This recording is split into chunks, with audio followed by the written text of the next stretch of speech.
Agradecemos la visita de don Javier García del Paso, que pertenece al área dentro de los facultativos de medicina del aparato digestivo, que es una de las torturas que más nos acontecen en el tema de la ELA. Y sin mucho preámbulo, si te parece, Javier, iniciamos la charla contándonos lo que te parezca conveniente y posteriormente te hacemos las preguntas que a nosotros se nos ocurran. Perfecto. Bueno, voy a compartir pantalla para que veáis un poquito la presentación que tengo preparada. Bueno, yo soy Javier García de Paso, encantado de veros a todos. Soy especialista en aparato digestivo, trabajo ahora mismo aquí en Sevilla. Y bueno, pues primero también daros las gracias a la plataforma y a Salvador, que contactó personalmente conmigo, por contar conmigo para dar esta charla en la que bueno, voy a intentar ayudaros en lo que pueda y daros alguna información o pista, a ver si hay algo que se pueda hacer para intentar aliviar un poquito este síntoma tan molesto, ya sea personas sin ELA o con ELA. Vamos a ver, en principio, vamos a ver un poco la charla, como ha comentado Salvador, cuando hablamos hace unos días, la idea fue hacerla un poquito lo más práctica posible, porque es como me gustan a mí las charlas. Entonces, pues bueno, va a haber tres secciones fundamentales, que va a ser un poco el por qué o cómo se genera la hinchazón y la distensión abdominal, un poco porque yo siempre he creído que entender el cómo se provoca algo, ¿no? Ayuda a, pues al menos a buscar soluciones, ¿no? Y sobre todo al menos a saber el cómo enfrentarlas. Luego es una vez que sepamos los factores que la facilitan, pues cómo intentar controlarlos o disminuirlos, sobre todo desde el punto de vista más casero, digamos, o que podáis hacer vosotros directamente sin tener que entrar en contacto con un facultativo, aunque hablaremos también de tratamientos dirigidos, que los voy a dar un poco de pasada, ya que bueno, eso pues hasta que no entréis en contacto con alguno de los profesionales sanitarios que estén en vuestra unidad, pues bueno, no pueden recetar los fármacos ni nada, pero al menos para que tengáis una idea de lo que podéis hablar con ellos o preguntar o comentar cuando los veáis. Y finalmente dedicaré una tercera parte a un trastorno colateral que Salvador me comentó en particular, como que además es muy molesto para vosotros, que es el reflujo gastroesofágico, que está claramente empeorado pues, por esta propia hinchazón y distensión abdominal, ¿no? Y ya finalmente la última parte, que supongo que será la más interesante, pues la de dudas y consultas en una mesa abierta, que como en palabras de Salvador, pues aquí somos todos amigos para intentar hacerlo lo más distendido posible. Pues luego me podéis hacer las preguntas que queráis, intentaré responderlas y de la mejor forma posible.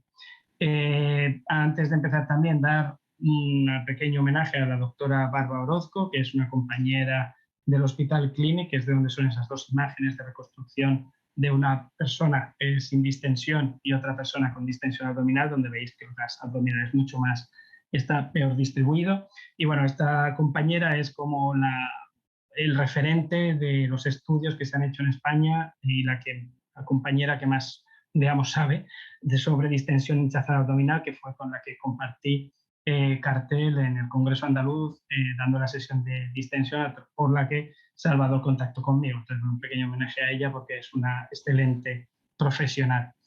Entrando un poquito ya en materia, ¿cómo se produce la distensión y la hinchazón abdominal? ¿Qué es lo que sabemos? Vamos a ver, no sabemos todo, como en cualquier patología funcional nos falta mucho por saber, pero básicamente se provoca porque hay un contenido a nivel del intestino, fundamentalmente intestino delgado y grueso, que varía, ¿vale? El contenido es uno y de repente, pues según lo que entra, ¿vale? Que es la flecha, que fundamentalmente es el contenido pues, que comemos, ¿no? Aunque también está el que genera el propio intestino, que ahora veremos, y según lo que sale, ¿vale? A través de la defecación, hay una variación en este contenido intraluminal del intestino, ¿vale? De dentro de la luz del intestino. Entonces, el intestino, quiero que os quede simplemente una pequeña reseña anatómica, está formado, es un tubo, ¿vale? Tanto el intestino delgado, bueno, el estómago y el intestino grueso, un tubo muscular que tiene 3 capas, ¿vale? Fundamentalmente el músculo, una capa donde está la inervación sensitiva y luego una capa donde es la telilla que recubre para que el intestino se mueva libremente. A mí la que me interesa es que entendáis que todo el intestino tiene en la capa intermedia un sistema de neuronas sensitivas muy complejo y de motoneuronas también, ¿vale? Muy complejo y es todavía uno de los sitios donde más estamos investigando el cómo se relaciona eso con el cerebro, ¿vale? Pero bueno, la cuestión que esta variación del contenido intraluminal, es decir, cuando aumenta o disminuye el contenido de dentro de la luz del intestino, provoca un estímulo en los nervios que mandan información al cerebro y el cerebro responde, ¿vale? Ya sea pues diciendo muévete o párate o da la sensación de que estás lleno, etcétera, ¿vale? Esto es la normalidad. ¿Qué pasa en un paciente con distensión, hinchazón abdominal? Pues que hay un aumento del contenido intestinal provocado por un aumento de la entrada, ya sea por lo que comemos, por lo que introducimos en el estómago a través de la PEG, por las bacterias de nuestro propio intestino que generan más gas de lo habitual, y además hay una disminución de la salida porque pues, nos cuesta provocar una expulsión o un tránsito del colon moviendo la caca adecuadamente, pues enlentece mucho el tránsito, esto provoca un aumento del contenido que manda información al cerebro. Pero además es que se ve que habitualmente estos pacientes que tienen mucha distensión e hinchazón abdominal, esta vía de mandar información al cerebro es exageradamente potente y manda más información de la que mandaría en una persona sin hinchazón y distensión abdominal. Y por lo tanto el cerebro responde de una manera más anómala, provocando típicamente pues, una disregulación a nivel de la motilidad y también de la pared abdominal que provoca que ese gas se acumule y se distienda a los músculos y protuya y se hinche uno o se infle, que es lo que nosotros llamamos distensión. Porque hay dos términos que son muy similares, pero que nosotros los consideramos diferentes. La distensión y la hinchazón van de la mano habitualmente, pero son dos cosas diferentes. La distensión es literalmente el inflarse, ¿vale? El que el abdomen, como veis en la imagen de la doctora Barba, esté literalmente protuido, o sea, como si uno se ha comido una vaca o está embarazado. Y la hinchazón es la sensación, ¿vale? La sensación de disconfort, que se llama, o de molestia, de dolor, de retortijones, de sensación de gases, de malestar percibido por la persona, ¿vale? Entonces se puede tener hinchazón sin distensión o se puede tener hinchazón sin distensión, pero bueno, aunque habitualmente van de la mano, pero veréis que a veces en algún tratamiento en particular hablo de esto es para controlar la hinchazón y otros que esto es para controlar la distensión, porque no es lo mismo exactamente. Entonces, una vez que sabemos en qué consiste, ¿qué lo facilita? Bueno, los pacientes con ELA, todas las personas fundamentalmente se comparten unos factores y algunos particularmente que he puesto aquí, que eso lo compartís vosotros como afectos de ELA. Entonces, ¿qué aumenta la entrada? Pues literalmente lo que comemos, ¿vale? La dieta, el cómo comemos o el cómo introducimos la comida, ¿vale? Directamente en el estómago, la velocidad, el volumen de infusión va a influir en la distensión y el que comemos, la materia prima que metemos en el intestino también va a provocar más o menos cambio de volumen. Luego la flora intestinal, ¿no? La microbiota o el microbioma que se llama ahora. Las bacterias que tenemos en el intestino se comen la mayor parte de lo que nosotros comemos. En realidad, la materia orgánica que introducimos por boca es lo que sale, la mayor parte procesada por las bacterias. Absorbemos una muy pequeña parte de lo que comemos. Entonces, el resto se lo comen las bacterias de nuestro intestino y se lo comen de una u otra forma generando más hinchazón o distensión. Luego la introducción directa de aire, ¿no? Por la ventilación mecánica, ¿vale? Que eso es algo particular vuestro y que veremos en las próximas diapositivas, pues no vamos a poder cambiar. Y luego la PEG, que es una particularidad un poco especial que tienen los enfermos que ya estén ostomizados, de meter aire cuando pues infunden la nutrición o cuando con la jeringa de agua pues aumentan el volumen gástrico más rápido, ¿vale?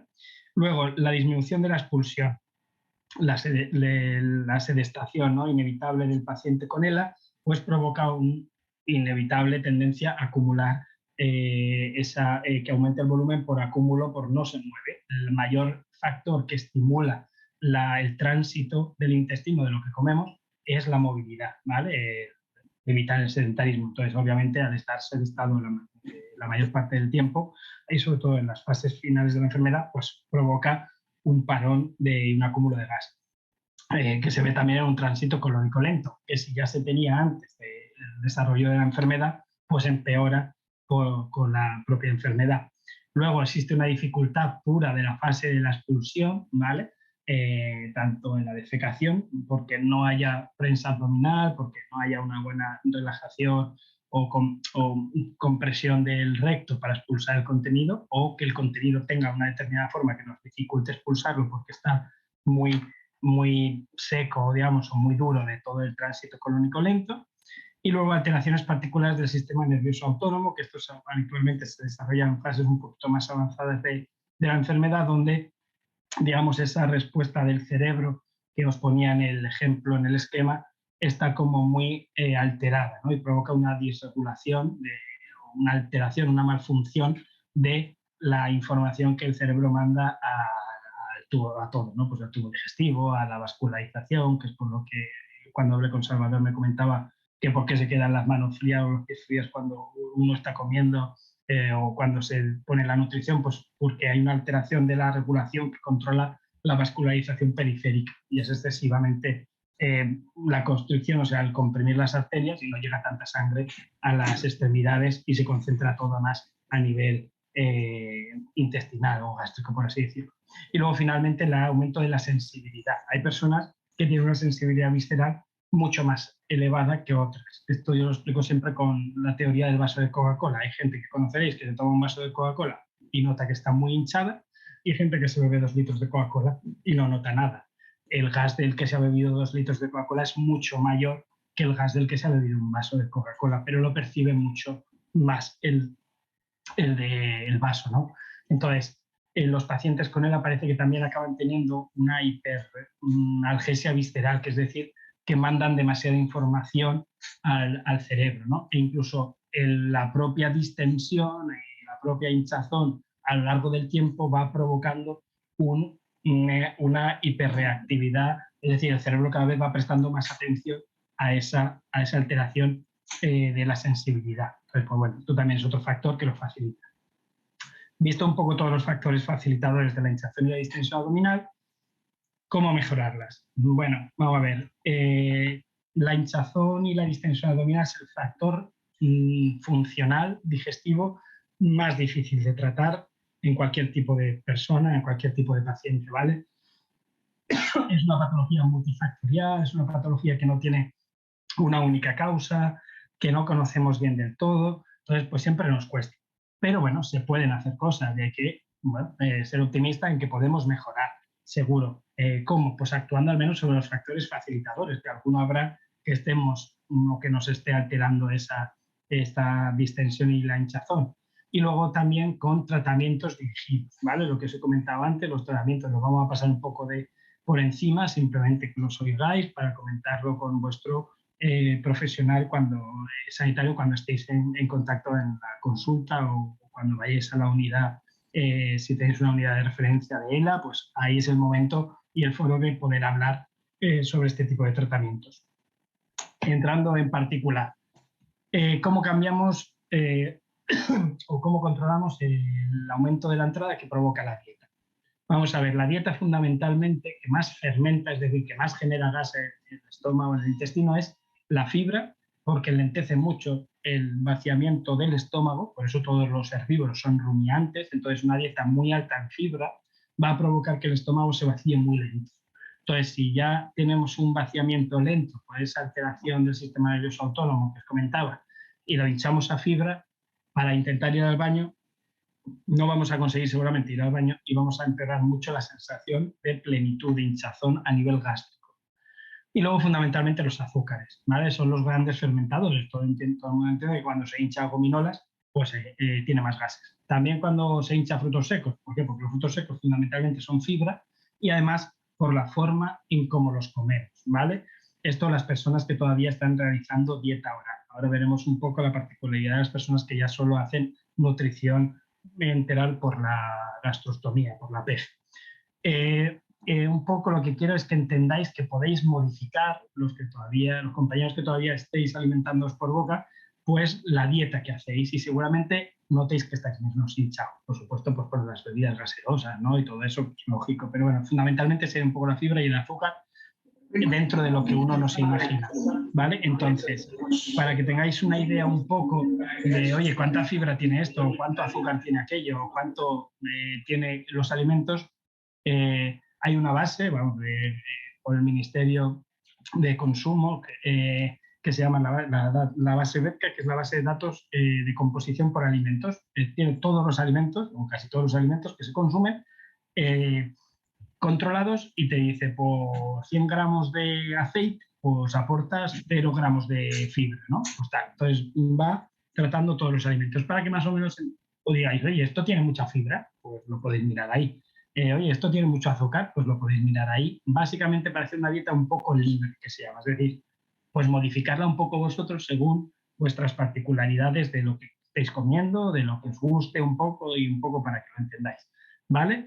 La página web es esa, se quedará grabado y luego lo podéis mirar tranquilamente.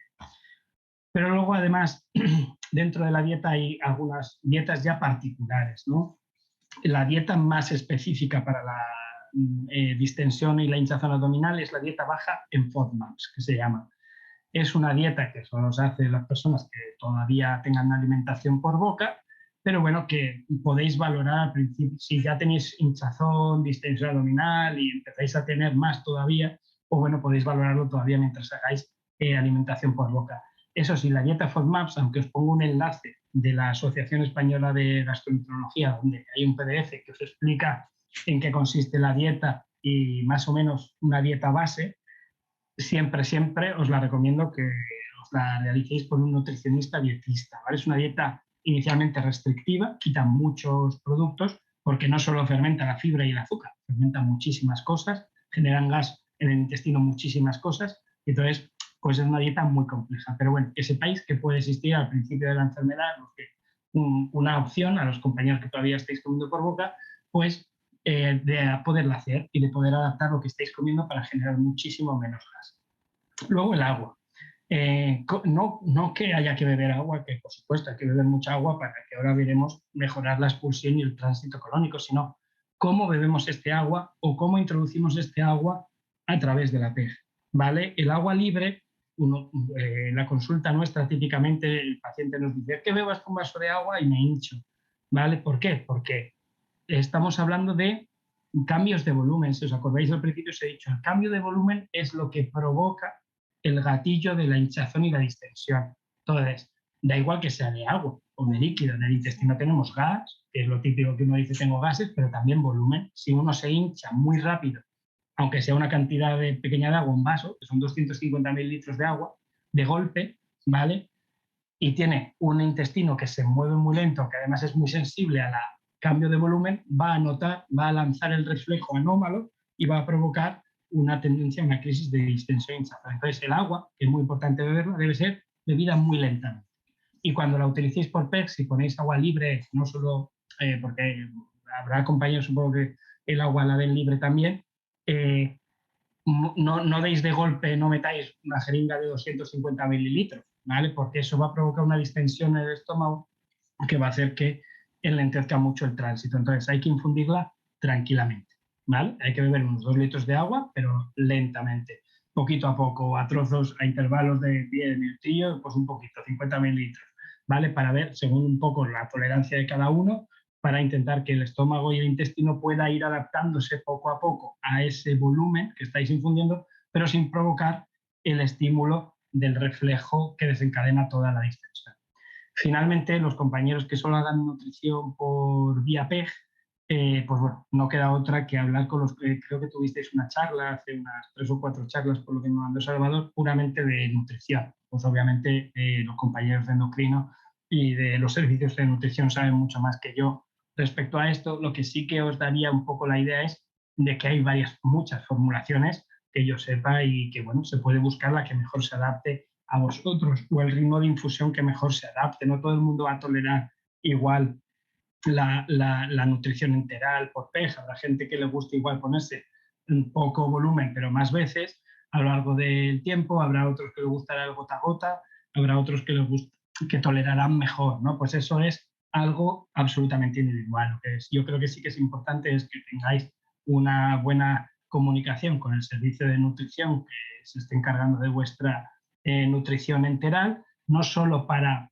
alimentaros y recuperar el componente de desnutrición habitual que suelen tener los pacientes con ELA en este proceso, sino para tolerar mejor esa dieta. Porque como digo yo, por muy bueno que sea lo que te vayas a comer o la nutrición, si no la toleras y al final te tomas la mitad del bote, pues no sirve de mucho, ¿no? Entonces hay muchas formulaciones y bueno, se pueden modular, entonces hablarlo con ellos.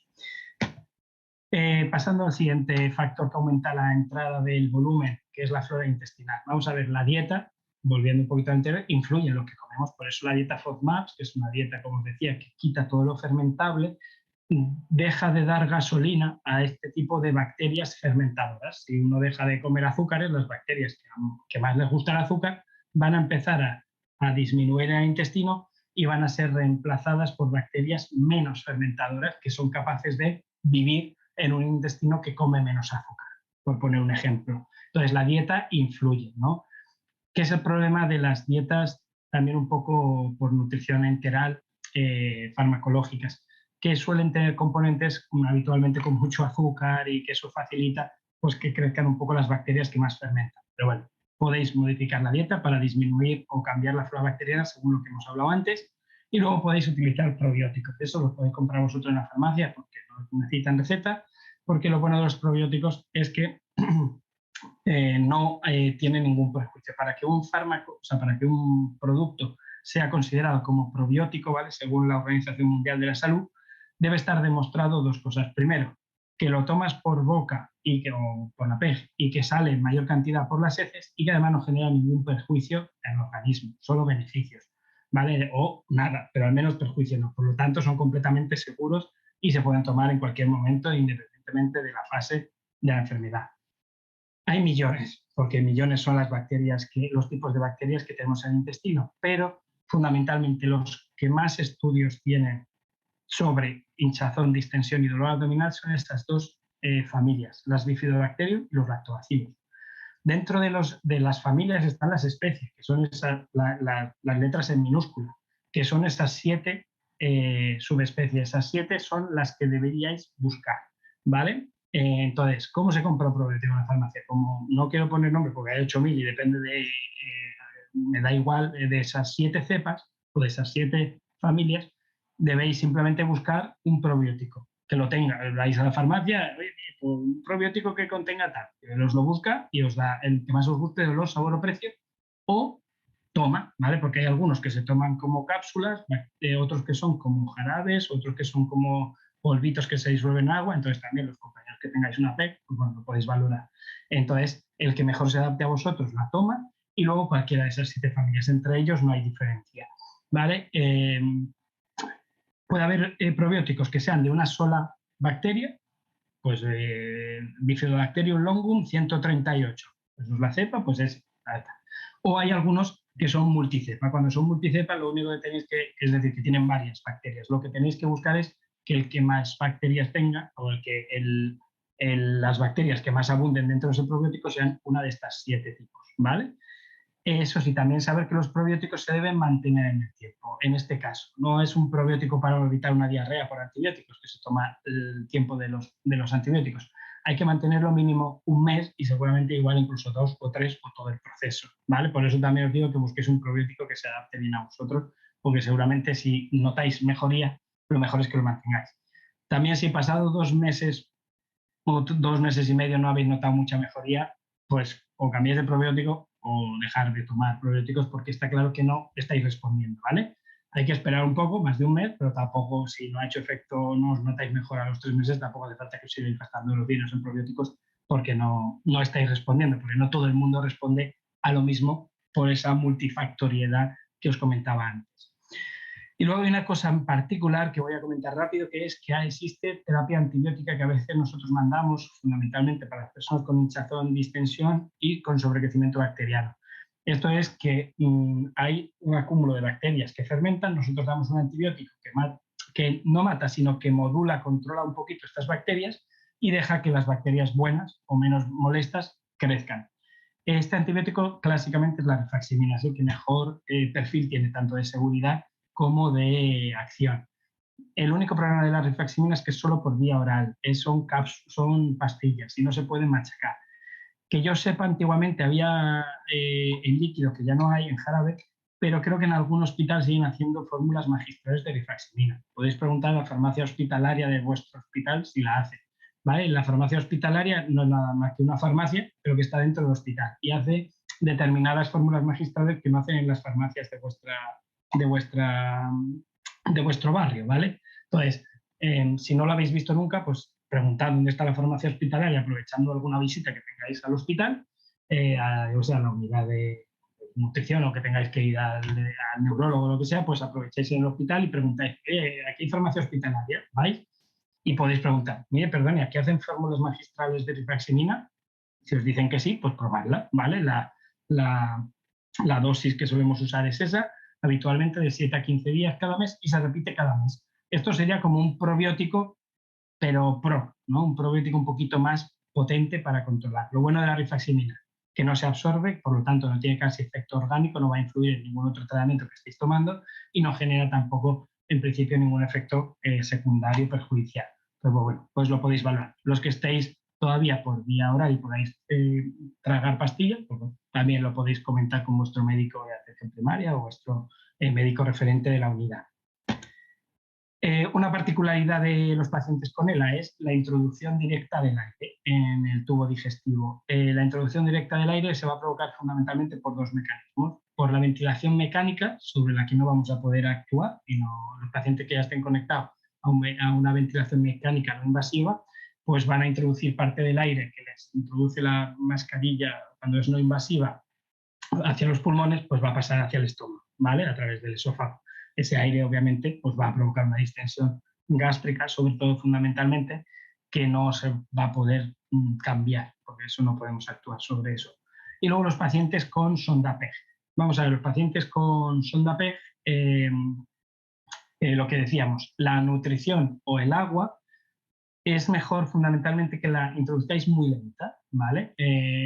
¿Por qué? Porque cuando más rápido, más distensión del estómago y además siempre va a llevar un poquito de gas, la burbuja entre que el sistema de la PEG va a tener más aire va a tener un poquito de aire en el catéter, entonces vais metiendo aire cada vez que ponéis una jeringa o que conectáis el sistema y ese aire se va a ir quedando ahí en el estómago, sobre todo cuando no se eructa o demás. Luego, ¿qué se puede hacer? Pues también se puede abrir la PEG esporádicamente. Eso pues puede ayudar, ¿vale? Cuando después de una comida veáis que la distensión fundamentalmente es gástrica, es decir, en la boca del estómago, que es justo debajo del esternón, ¿vale? El estómago, el final del estómago cae justo debajo del esternón, donde está la parte durita donde acaba el esternón. Entonces ahí eso es el epigastrio, que es donde fundamentalmente vais a notar siempre la patología del estómago. Entonces, cuando notéis que habéis dado de comer y la persona está muy hinchada en esa parte, o lo que la molestia que notas cuando se echa para adelante, pues que ahí justamente debajo del esternón, seguramente todo ese aire sea gas. Lo que hay que saber un poquito, que es lo que pongo aquí a mano derecha, es un poco pues, las nociones anatómicas básicas. Esto está en azul, es el ombligo, más o menos, y el punto rojo sería donde está clásicamente una PEG. Puede variar, puede estar un poquito más a la izquierda, más a la derecha, pero bueno, depende un poco del estómago de cada persona, pero bueno, básicamente estará en ese cuadrante. Pero la PEG, la sonda, la punta del catéter que tenéis por dentro, mira hacia el final del estómago, ¿vale? Entonces, si el aire está aquí, donde está este círculo rojo, obviamente, aunque abráis la PEG, no va a salir, ¿vale? Porque el aire se va a quedar arriba, sobre todo cuando estéis en posición sentada, y la PEG está mirando para abajo. Entonces, podéis intentar, cuando haya pasado un tiempo después de darle de comer, ¿vale? Por la PEG, dar un masaje amablemente en esa dirección desde el aire hacia la PEG, con la PEG abierta, ¿vale? Cuando haya pasado un tiempo, ¿por qué? Porque si lo hacéis recién comido, pues recién vais a sacar el contenido de la nutrición. ¿No? Interesa que el estómago se haya vaciado, que solo se haya quedado el aire y poquito a poco, con cariño, sacar el aire. También lo podéis hacer en realidad en posición tumbada, porque al tumbarse el aire, en vez de quedarse aquí en la cúpula del estómago, se quedará más en la pared anterior del abdomen. Entonces, pues bueno, es más fácil mandarlo como hace la P. Saldrá lo que salga, ¿vale? Tampoco tiene por qué saber mucho, pero al menos disminuirá esa presión cuando esté muy hinchado del estómago, ¿vale? Luego también podéis tomar antiflatulentos, eso lo podéis comprar en la farmacia vosotros, no hace falta receta. Y bueno, la simeticona es el que más solemos usar nosotros, ¿vale? Que es una cucharada o en una jeringa de 10 mililitros a través de la PEG, después de, por ejemplo, de cada comida o cada 8 horas, de forma constante. La simeticona, los antiflatulentos, no sirven para quitar el gas que ya tenemos. Evitan que se forme nuevo gas, ¿vale? Entonces, eso del anuncio de que elimina las burbujas, lo que hace la simeticona son aumentos del surfactante. Nosotros tenemos un montón de burbujitas de gas y cuando damos, en este caso, un antiflatulento tipo simeticona, que es la enterosilicona o el aerored en jarabe, lo que hace es estas burbujitas se rompen, ¿vale? Y se fusionan en una sola más grande, lo cual es más fácil de expulsar, ¿vale? Por eso funcionan los antiflatulentos. Pero no eliminan el gas que tengáis, ¿vale? Mágicamente. Simplemente lo que hacen es como que sea más fácil el expulsarlo. Por eso, cuando uno ya está muy hinchado, por mucho aerored que se tome, no va a notar una diferencia llamativa. Lo que tiene que hacer es pues probar a tomarlo una temporada, pues una semana, 2 semanas, pautado cada 8 horas, y ver si se hincha menos, pues porque seguramente el gas lo está movilizando y expulsando de forma más fácil que anteriormente. Luego, pasando ya al siguiente apartado de, si os acordáis del esquema, hemos hablado de la entrada, ahora vamos a hablar de lo que sale, de la disminución de la expulsión, fundamentalmente de la defecación, que es como expulsamos el gas, ¿no? A lo largo de la defecación o al ventosear. Entonces, ¿cada cuánto tiempo hay que hacer caca? Eso no es una marca, ¿vale? No hay una clara, pues oye, pues es que hay que hacerla diario, hay que hacerla cada 2 días. No, en un paciente con distensión, con un sedentarismo importante o una alteración motora, ¿no? Neuromotora, por ejemplo, esto hay pacientes que han tenido lesiones vertebrales o tal, se le considera que debe mantener un 3 deposiciones a la semana, más o menos. ¿Qué es más? Pues mejor. Es verdad que a veces se puede probar a subir, imagínense que espontáneamente hacéis deposiciones 3 veces a la semana, pero os notáis muy distendidos, ¿no? A nivel abdominal, sobre todo pues del ombligo para abajo, ¿no? O alrededor del ombligo, que es donde está más el intestino grueso, se nota sobre todo ahí, que es lo que vais a mejorar al defecar. Entonces, veis que hacéis 3 veces a la semana, pues yo voy a intentar subirme un poco, ya sea con laxantes o con enemas. ¿Por qué? Porque es verdad que igual si vais más frecuentemente, aunque sea farmacológicamente provocándolo o estimulándoos, pues igual os encontráis mejor de la hinchazón. Eso es cuestión de probarlo. Pero vamos, mínimo deberíais ir 3, si no se puede incluso más, ¿vale? Porque conforme mejor vayáis al baño, menos hinchazón tendréis, ¿vale? La sedestación, obviamente eso no podemos cambiarlo, pero ¿qué podemos cambiar? Pues podemos cambiar un poco, pues hacer como haría el andar, ¿no? El andar lo que hace es que la prensa abdominal, al comprimirse, va masajeando el intestino y eso ayuda a que el tránsito vaya avanzando, ¿vale? En vez de masajear toda la barriga, que se ha visto que parece que incluso aumenta un poco el dolor abdominal, ¿vale? Se puede masajear un poco, si queréis probar, la zona del sigma, que es la que tengo aquí marcada, ¿vale? Que es la parte final del intestino grueso hacia el recto, que es donde habitualmente se va a acumular más el gas junto con la caca en el recto. Entonces, masajearla en la dirección, pues de donde pone la flecha del colon al recto, un masaje amable, ¿no? Así circulitos y no apretando tampoco lo bestia, porque no tiene sentido porque eso va a aumentar más el dolor, incluso puede provocar más congestión en el ano y que empeore la patología hemorroidal. Entonces, es simplemente un poco ayudar, estimular como haría el abdomen. Cuando nosotros andamos, no estamos apretando la barriga a muerte. Entonces, suavecito un poco, hundir los oídos y hacer un masaje suavecito. ¿Cuándo? En el reflejo gastrocólico, ¿vale? Es el momento fisiológico más oportuno para buscar una expulsión o una defecación espontánea, ya sea con masaje o simplemente porque coloquemos al paciente en la postura más fácil para expulsar. ¿Qué es el reflejo gastrocólico? El reflejo gastrocólico es que cuando comemos, por eso el estómago, cuando el estómago se hincha y empieza a pasar la comida al duodeno, el colon, la parte fundamentalmente del sigma, la que está señalada en el dibujo, se mueve. Tiene un aumento del peristaltismo, que es como nosotros llamamos la motilidad, el moverse. Entonces, cuando comemos después de la comida, desayuno, almuerzo, cena o una merienda, las comidas que haga la persona, es el momento oportuno para buscar una defecación espontánea o para colocarlo en la postura donde él expulsa mejor para ver si sale, o al menos si sale gas, porque el sigma va a empezar a moverse de forma espontánea. Realmente el reflejo gastrocólico más potente de todos los que tenemos a lo largo del día es el del desayuno. Pero bueno, eso es bastante variable y hay personas que les puede venir bien pues, después del almuerzo, después de la cena o después de una merienda. Pero es verdad que aumenta y mejora y podéis usarlo para ver si conseguís pues, pasar de un 40% que tuvierais de expulsión espontánea pues, a un 60, un 70 y ya todo ayuda, ¿vale? Para el tránsito colónico lento, ¿qué pasa? Pues los pacientes con el sedentarismo, con la enfermedad neuromuscular que es la ELA, pues provocan al final un colon muy parético, muy parado, ¿vale? Que enlentece tanto el tránsito que hace que la caca no avance bien. Por lo que también los laxantes o los aumentos de fibra no sientan bien, porque la fibra mejora el tránsito colónico, pero una persona que tiene un tránsito normal. Es decir, la gente que no es que se le mueva lento, es que no consigue hacer un bolo fecal bueno porque hace pelotita, ¿vale? Entonces ahí la gente, eso va bien con la fibra.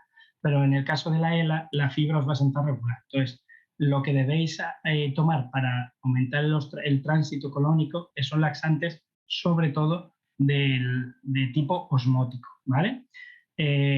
Aparte de beber agua, fundamentalmente, o agua a lo largo de todo el día, que es el laxante más barato que hay y el más efectivo. Pero aparte de ese agua, los laxantes osmóticos, que se llaman así porque atrapan ese agua, ¿vale? Que son el PEG o el Macrogol, es la misma molécula, ¿vale? Podéis comprarlo en la farmacia sin receta también, y lo bueno es que no influye en nada, tiene un espectro de seguridad absoluto, ¿vale? Esto se da en niños de 3 meses, en embarazadas, se puede tomar libremente, sin problemas. ¿Qué va a hacer el PEG? El PEG va a acumular el agua en el intestino para que la caca sea más blanda, ¿vale? Incluso puede tender al final a ser más que pierda la forma y sea casi pasta, ¿vale? Entonces, se toma desde 1 a 3 gramos. Hay sobres, hay jarabes, con lo cual se puede dar PEG y tal. Lo bueno de estos laxantes es que se modulan desde 1 al día, 2, hasta 3. Habitualmente 30 gramos, que serían 3 sobres o 3 cucharadas, es la dosis tope. No es que sea la tope, o sea, se puede seguir subiendo, pero si ya empezáis a subir vais a tener más tendencia a la diarrea y igual no le sacáis el provecho que se busca, ¿no? Vale, lo bueno de los laxantes osmóticos de este tipo, que son seguros al 100% y podéis probarlo, ¿vale? Entonces, más todo lo otro añadido, pues bueno, igual conseguís una defecación espontánea. Teniendo en cuenta que una persona que ya tenga movilidad cero no va a poder expulsar, hablando claro y pronto, un mojoncito duro. ¿Sabes? Es normal que lo que tenga que hacer sea como un bebé, una plasta, ¿vale? Entonces, para eso va a ayudar el laxante osmótico. Hablando de la expulsión, estos pacientes es normal que tengan una dificultad en la expulsión defecatoria porque han perdido presa abdominal, porque han perdido compresión del recto, porque el esfínter del ano se ha vuelto un poco disinérgico, se llama, es decir, que no funciona bien como debería porque han perdido un poco de sensibilidad. Bueno, toda, que hay una dificultad literalmente para expulsar las heces. Se notan las heces a veces ahí en el recto y no lo pueden expulsar. Entonces, lo más fácil es poner una posición en la que la expulsión sea muy espontánea o muy fácil o muy sencilla, que es la que adopta un niño chico cuando hace caca. Un niño de 1 año que ya se pone de pie, pues se pone así en cuclillas, como está dicho en el esquema, porque es el momento en el que el recto se alinea con el ano. Y la gravedad ayuda a que nada que se relaje el ano, pues salga parte del contenido, que si es más pasta, pues sale más fácil, ¿vale? Entonces, la posición ya sea con grúa, porque obviamente no se va a mantener el paciente sobre las piernas, pero con una grúa podéis buscar o ayudándoles vosotros que se pongan en esa postura para facilitar la expulsión. Lo que hablábamos antes, facilitarlo en el momento del reflejo gastrocólico, ¿vale? Que es el momento en el que el sigma se va a estrujar, el recto va a llenarse de caca y va a ser más fácil que salga las deposiciones. Se pueden utilizar supositorios también en esta fase, pues ahí después de comer, si el paciente nota mucho, o sea, es capaz de decir que nota contenido en el recto, que está como, oye, es que noto ahí el bolo fecal, pues podéis utilizar un supositorio. Parece que los supositorios estimulantes van algo mejor que los lubricantes. Los supositorios lubricantes sería típicamente pues el supositorio Robbie, ¿no? Que es la glicerina pura, ¿vale? Pero en este caso parece que esto está más demostrado en pacientes con lesiones medulares, pero bueno, es relativamente parecido, que los estimulantes, sobre todo es el de bisacodilo, que es el glucolaxo, pero es lo único que hay, pero bueno, el bisacodilo es un estimulante que aumenta la contracción del recto, ¿vale? Entonces parece que estimula la mucosa del recto y ayuda a que haya una expulsión.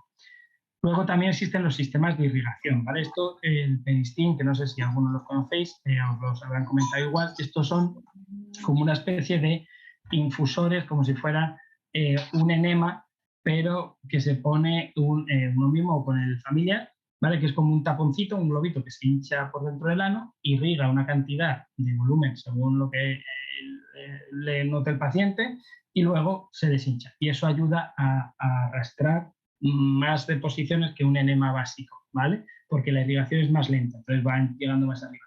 Esto está demostrado que es eficaz en pacientes sobre todo con lesiones medulares, que es donde más estudios se han hecho de este tipo.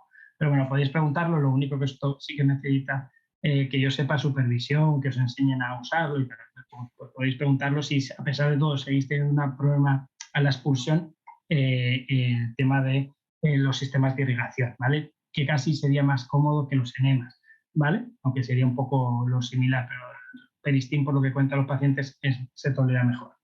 Y luego la estimulación ano o del recto, como los niños pequeños. ¿Alguna vez habéis visto un niño pequeño que no hace caca? Muchas veces lo que hace el pediatra es simplemente estimular un poquito el ano por fuera y eso provoca un reflejo, ¿vale? De relajación del ano y de contracción del recto. Y eso puede ser suficiente para expulsar las deposiciones que hayan ahí almacenadas en el recto. Y también se puede hacer rectal, ¿vale? Pero que es hacer ya como un tacto rectal con un guante lubricante y estimular más profundamente. Y obviamente esto sí que yo creo que necesita más supervisión y sobre todo que os lo expliquen mejor, que os enseñen o que el médico lo haga delante de vosotros para que cojáis confianza, porque también os puede servir, si lo hacéis, para ver si hay caca en el recto o no. ¿Por qué? Porque no tiene sentido poner al paciente a expulsar nada de caca si el recto está vacío, ¿vale? Entonces también si aprendéis a un poco pues hacer el tacto rectal, si una persona, yo sé, lleva 2 días sin hacer caca y dices, oye, es que voy a ver si te pongo en la grúa porque te acabo de dar de comer y te pongo el supositorio estimulante. Pero es que veis que no funciona nada, igual es que no ha llegado ni siquiera la deposición al recto. Entonces también os puede servir un poco para ver si realmente hay contenido fecal que compense sacar o si no, ¿vale? Luego, ¿qué pasa? Que con toda esta manipulación, con toda esta presión que se va a hacer sobre el ano, puede empeorar la patología hemorroidal. Entonces, es muy importante evitar las compresiones abdominales o el apretar el abdomen. Por eso os digo que debe ser amable, ¿vale? La compresión, porque si no, el aumento de la presión sobre el ano va a congestionar mucho las hemorroides, las venitas que tenemos en el ano. Entonces, el Valsalva es la presión, esta que hacemos nosotros cuando queremos ir al baño. Entonces, hay que intentar evitar hacer eso cuando no hay caca.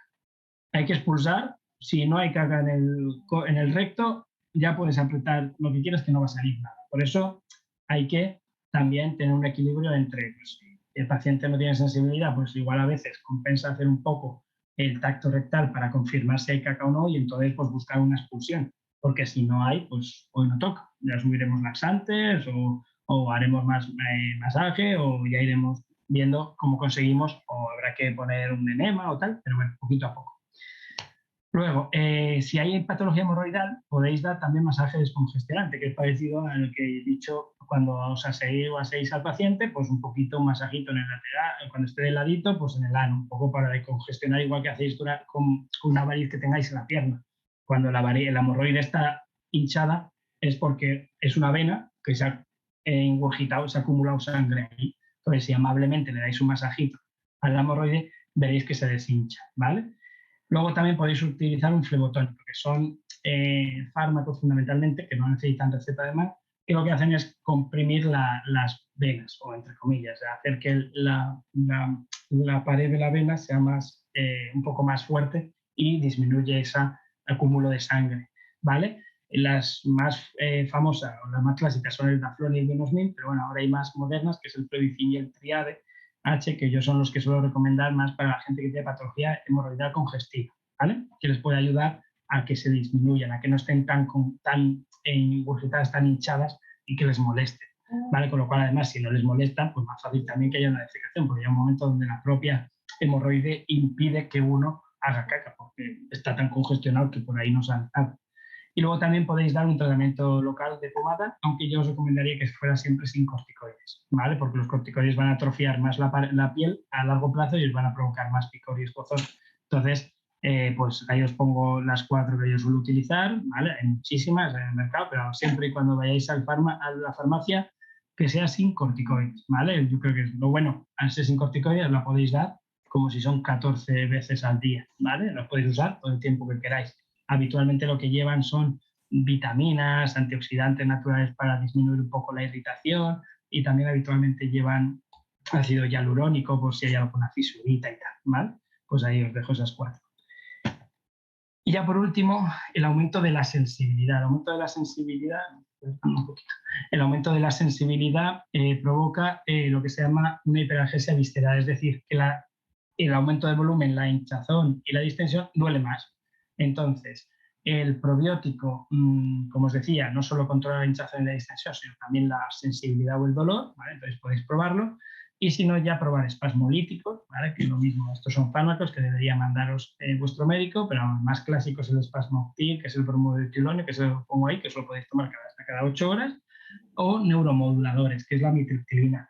Obviamente estos fármacos ya son un poco especiales, ¿vale? Porque bueno, pueden influir un poco, no provocan ninguno de los dos relajación muscular, con lo cual no estaría contraindicado tampoco y tal, pero bueno, pueden provocar un poquito más de somnolencia, pues es verdad que esto tiene que ser claramente bajo supervisión, pero bueno, que podéis hablarlo, si veis, oye, es que ya no es que me hincho, es que ya me molesta, me duele, me incomoda mucho, porque es que percibo como que estoy como un globo, y eso me genera mucha molestia y mucha ansiedad, pues bueno, podéis hablar con el compañero para que os mande fármacos específicos, ¿vale? Lo único, ninguno de los dos es en jarabe, pero sí que es de los dos, al menos de la mitriptilina que yo sepa, se puede hacer fórmula magistral, ¿vale? Para poderla poner por la PEG. Esto es lo que hablamos de la hinchazón y la distensión, así básicamente. Y ahora el último apartado, el reflujo, ¿vale? El reflujo o la regurgitación o la enfermedad por reflujo gastroesofágico, que es eso que pone ahí ERG, ¿vale? Porque el reflujo es fisiológico. Todo el mundo va a tener un paso del contenido del estómago hacia el esófago a lo largo del día.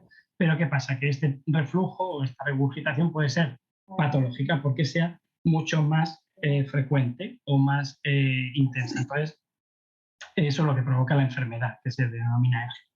¿Por qué? Por la alteración del sistema nervioso autónomo que provoca un retraso en el vaciamiento del estómago, ¿vale? Con lo cual hay más tiempo, más contenido en el estómago, cuanto más tiempo contenido, más estadísticamente es más fácil que haya una regurgitación, ¿vale? Porque fisiológicamente estamos preparados para eso, pues cuanto más tiempo, más regurgitaciones. Luego el aumento de la presión, ¿vale? Por el respirador que mete mucho aire, como hemos hablado, y por la propia PEG, que también aumenta mucho más rápido el volumen gástrico de lo que hacemos habitualmente al comer, ¿vale? Habitualmente comemos más lento que el volumen de líquido que podemos meter a través de una PEG, ¿vale?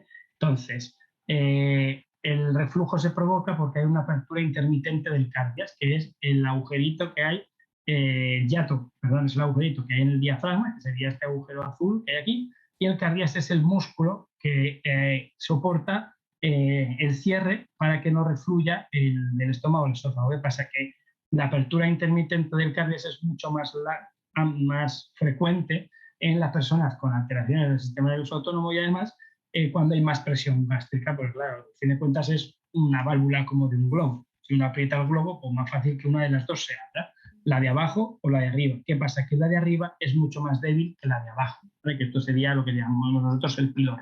Entonces el cardias, que es la de arriba, es mucho más débil, entonces es la que se abre más fácil.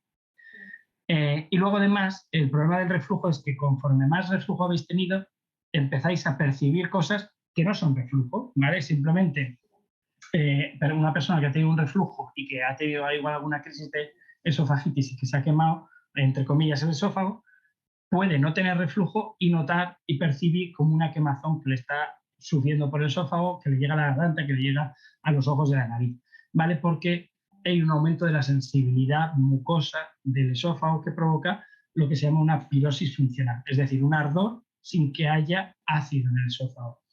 El tratamiento de esto, pues bueno, fundamentalmente las medidas higiénico-dietéticas, ¿vale? Comer muy lento, infundir muy lenta la comida a través del apejo del agua, fraccionar las comidas, como hemos hablado, mantenerse siempre erguido, ¿vale? Después de las comidas, mínimo en unos 70 grados, ¿vale? O en las tomas a través del apejo, porque conforme más nos tumbamos, por gravedad, pues más fácil que haya un reflujo, ¿vale? Y luego la apertura intermitente del apejo, con la idea de disminuir la presión del estómago, como hemos hablado cuando pase un tiempo después de la comida. Hay que tener cuidado con los restos, es decir, no todo el mundo se le mueve el estómago a la vez, entonces si abrís la PEG y sale contenido, pues obviamente la cerráis.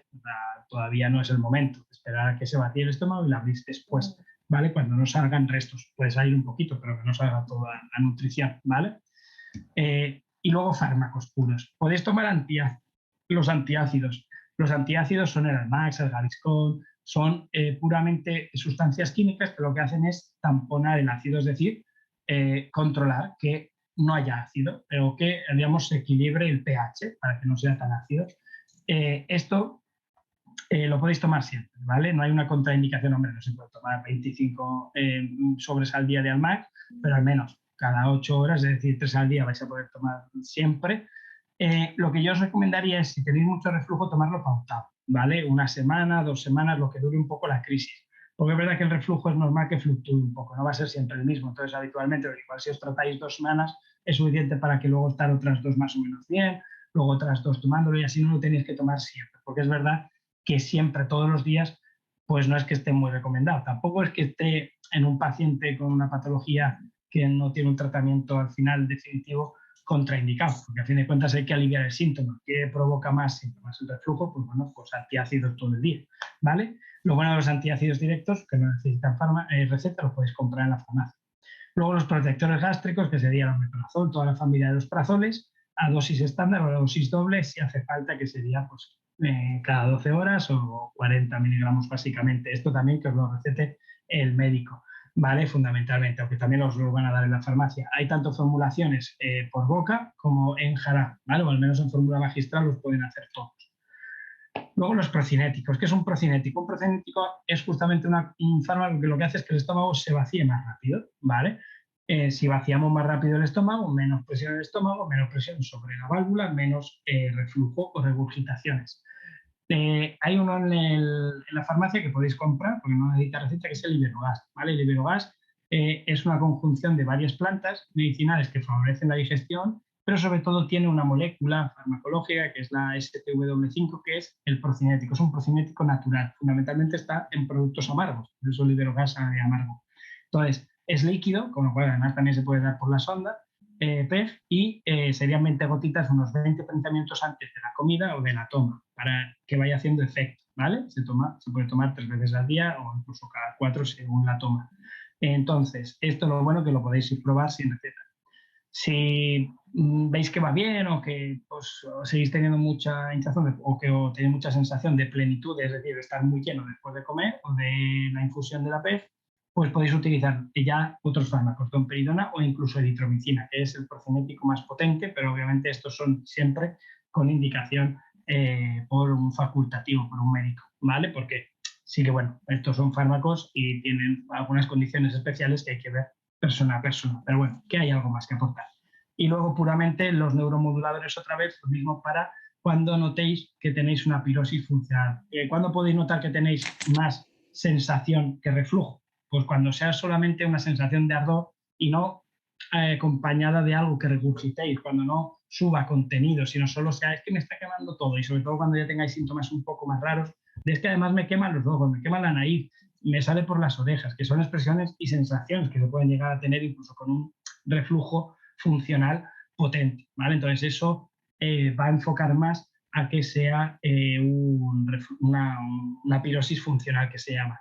En ese caso, por mucho antiácido, por mucho protector, por mucho procinético que toméis, seguramente no sea suficiente para controlar la sensación y necesitéis un fármaco más sensitivo, más para controlar la sensibilidad que otra cosa, ¿vale? Y bueno, simplemente pues el Creative Commons de las imágenes, y esto es un poco todo lo que quería comentar. Creo que me he alargado un poquito de más, perdón, porque hablo mucho, pero bueno, muchas gracias por la atención y ahora abierto a las preguntas que queráis hacerme. Me ha parecido todo genial. Me has destrozado el nivel de preguntas que te tenía que hacer, y porque la mayoría ya están resueltas, y las que no están resueltas, a ver cómo te las transmito. Empiezo leyendo lo que viene en el chat. Dice JM que es su majestad. Entiendo, Jorge. El agua por sistema para regular la velocidad. Yo creo que está claro, hay que beber agua. 2 litros de agua se los debe de beber cualquiera, Javier. No es una machada, ¿no? No, no, a ver, en principio el agua es fundamental, sobre todo porque, a ver, 2 litros de agua sería lo mínimo. El agua nunca sienta de más. Es decir, el agua que no absorba el intestino porque no la necesita el organismo, no la vais a absorber, ¿vale? O la vais a eliminar a través de las heces o la vais a eliminar a través de la orina. Lo bueno, si uno no tiene una disfunción renal. Claro, si uno no le funciona el riñón, ahí hay que restringir el agua, ¿no? O en determinadas patologías cardíacas. ¿Por qué? Porque obviamente cuando tomáis agua se absorbe por el intestino, eso va a aumentar un poquito el volumen de circulación de sangre, y si uno no le funciona bien el riñón no va a sacar ese agua y se va a encharcar, ¿no? Por así decirlo. Entonces, pero una persona que no tenga problemas cardíacos y renales puede beber 2 o 3 litros al día sin problema, ¿vale? ¿Por qué? Porque lo va a orinar y sobre todo lo va también a eliminar con la defecación. Por eso es importante y buscamos nosotros 2 litros de agua al día. Es verdad que lo que hay que beberla es muy lento. ¿Por qué? Porque si uno bebe el agua muy rápida, va a pasar sobre todo al torrente sanguíneo y la va a orinar. Por eso, si no se bebe 1 litro así, lo que hace es ir a orinar a la media hora, porque el organismo lo que ha hecho es absorber ese agua y como tiene mucho volumen que ha absorbido el torrente sanguíneo, la va a eliminar a través del riñón. Entonces, hay que beberla o hay que tomarla lenta, progresivamente, pero 2 litros mínimo. ¿También por qué? Porque cuando alguien está conectado a un respirador, tiene más acúmulo más expulsión de secreciones, ¿vale? Las secreciones son agua, ¿vale? El moco fundamentalmente es agua y, bueno, y unas sustancias que le dan viscosidad, ¿vale? Entonces, cuando alguien está con más secreciones, está expulsando agua, ¿vale? También la respiración influye. Según la ventilación mecánica, el número de respiraciones que tenéis, exhaláis más agua, ¿vale? Porque el CO2 sale acompañado con vapor de agua en cada respiración. Entonces, las pérdidas de un paciente con una ventilación mecánica suelen ser más altas por vía respiratoria que una persona normal, ¿vale? Porque respira, claro, mecánicamente, no puede dejar disminuir igual de pasar de 16 respiraciones a 12 y ya son 4 menos por minuto, ¿vale? Entonces, todo eso, ¿vale? Entonces, luego también para la hidratación de la piel, que habitualmente pues, hay personas que están en sedestación, pues facilita las llagas, las úlceras por presión, pues bueno, también el agua ayuda a que lo que es el tejido conectivo esté más hidratado, ¿no? Por así decirlo, literalmente. Entonces, yo mínimo recomendaría 2 horas a nivel digestivo, si no hay una contraindicación, ya te digo, fundamentalmente cardíaca o renal, que se bebieran 2, sino más, a lo largo de todo el día, sobre todo en verano también, según el calor que haga en la habitación, según lo que se sude. Como hay una alteración también en fases un poco más avanzadas de desregulación del sistema nervioso autónomo, pues puede haber más sudoración de lo habitual y ser una sudoración más constante, no solo cuando hace calor, sino que esté sudando más o que esté segregando más, ya diré, más sustancias a través, o sea, y que la piel esté siempre en las glándulas sudoríparas, no me salía, generando más secreción. Entonces eso también, a fin de cuentas, es todo agua y todo cuenta, aunque sean poquitas cosas que lo van sumando. Entonces mínimo 2 litros seguro. Perfecto. Me quedo con la idea que también has mencionado hasta 3. Dice Araceli, ¿por qué motivo se puede expulsar agua limpia transparente por el ano? Pues, a ver, en principio seguramente porque no se haya absorbido, ¿vale? En el intestino toda la que debía, porque haya habido un tránsito rápido igual por alguna medicación o por lo que sea, o porque no haya soluto suficiente para compactar, ¿vale? Entonces, a veces igual no es que la fibra esté contraindicada, pero el tema es que igual si uno no toma nada que compacte la caca, ¿vale? Va a tender a que si bebe mucha agua y no hay nada que absorba ese agua y que la compacte y llega mucha agua al intestino grueso, no le da tiempo al intestino grueso a absorber todo el agua y puede haber una diarrea pues más acuosa, ¿vale? Como cuando uno, bueno, no sé si habéis visto o si tenéis algún familiar que se haya preparado para una colonoscopia, nosotros damos unos sobrecitos que son fundamentalmente laxantes osmóticos, lo mismo que se toma de los que os he recomendado, pero a mucha más dosis. Y la última deposición que se hace es agua transparente, como la que uno bebe del grifo. ¿Por qué? Porque ya no queda nada en el intestino que compacte ese agua y que haga una caca, ¿vale? Entonces, a veces también puede ser porque esté, igual no hace falta que vaya tanto al baño, igual le falta un poco de lentecer el tránsito, o igual está bebiendo demasiada agua, o también le falta un poco de fibra. Ahí quizás sí que podríamos aumentar la fibra de la dieta. Pero vamos, no es nada patológico tampoco, en realidad. O sea, es como el color de la caca, mientras no sea negro o rojo, depende mucho de lo que uno coma, del tránsito y de la fermentación de las bacterias, de la bilirrubina y demás. O sea, entonces en realidad, bueno, puntualmente no es algo tampoco que sea alarmante. Otra pregunta, Javier. Dice, ¿puede ser útil una infusión de anís o menta poleo? A ver, parte de los antiflatulentos típicos que se utilizan son el anís, la menta. Entonces, bueno, por poder ayudar, puede ayudar.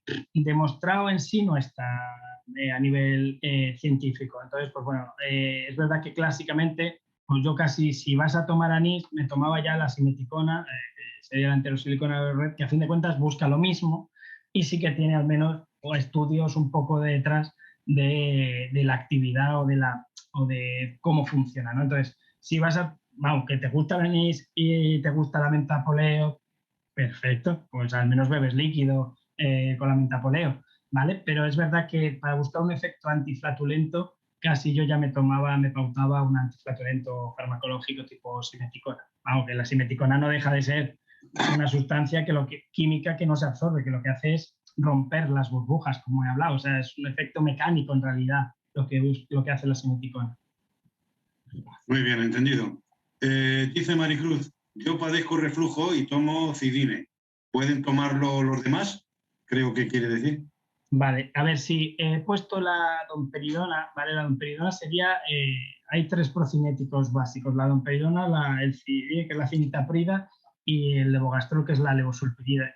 La cinitaprida y el levosulpiride no lo he puesto porque la cinitaprida en realidad puede facilitar los síntomas extrapiramidales. En un pequeño porcentaje de pacientes, los fármacos procinéticos tienen un efecto secundario que es que aumentan la espasticidad, ¿vale? O sea, a nivel cerebral, de las vías extrapiramidal, puede estimularla y puede provocar aumento del temblor, de los espasmos. Entonces, pues bueno, y como no se sabe cómo va a responder el paciente con una patología neuromotora, no es que esté contraindicado, es que tiene que estar supervisado. Entonces, yo no me gustaría que lo tomara cualquiera sin que se lo vea un médico, sin que se lo recete su médico que lo conoce o que se lo pone y a la semana ve que ha empeorado la espasticidad o está con más espasmos, pues se lo pueda quitar, ¿no? Porque es un efecto secundario.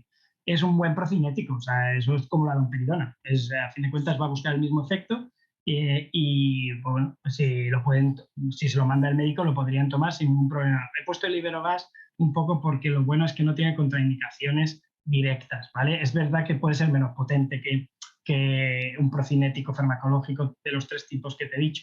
Pero bueno, al menos es verdad que es más seguro para que lo pueda comprar alguien y tomárselo. La cinetaprida, por supuesto que podrían tomarlo, pero con supervisión.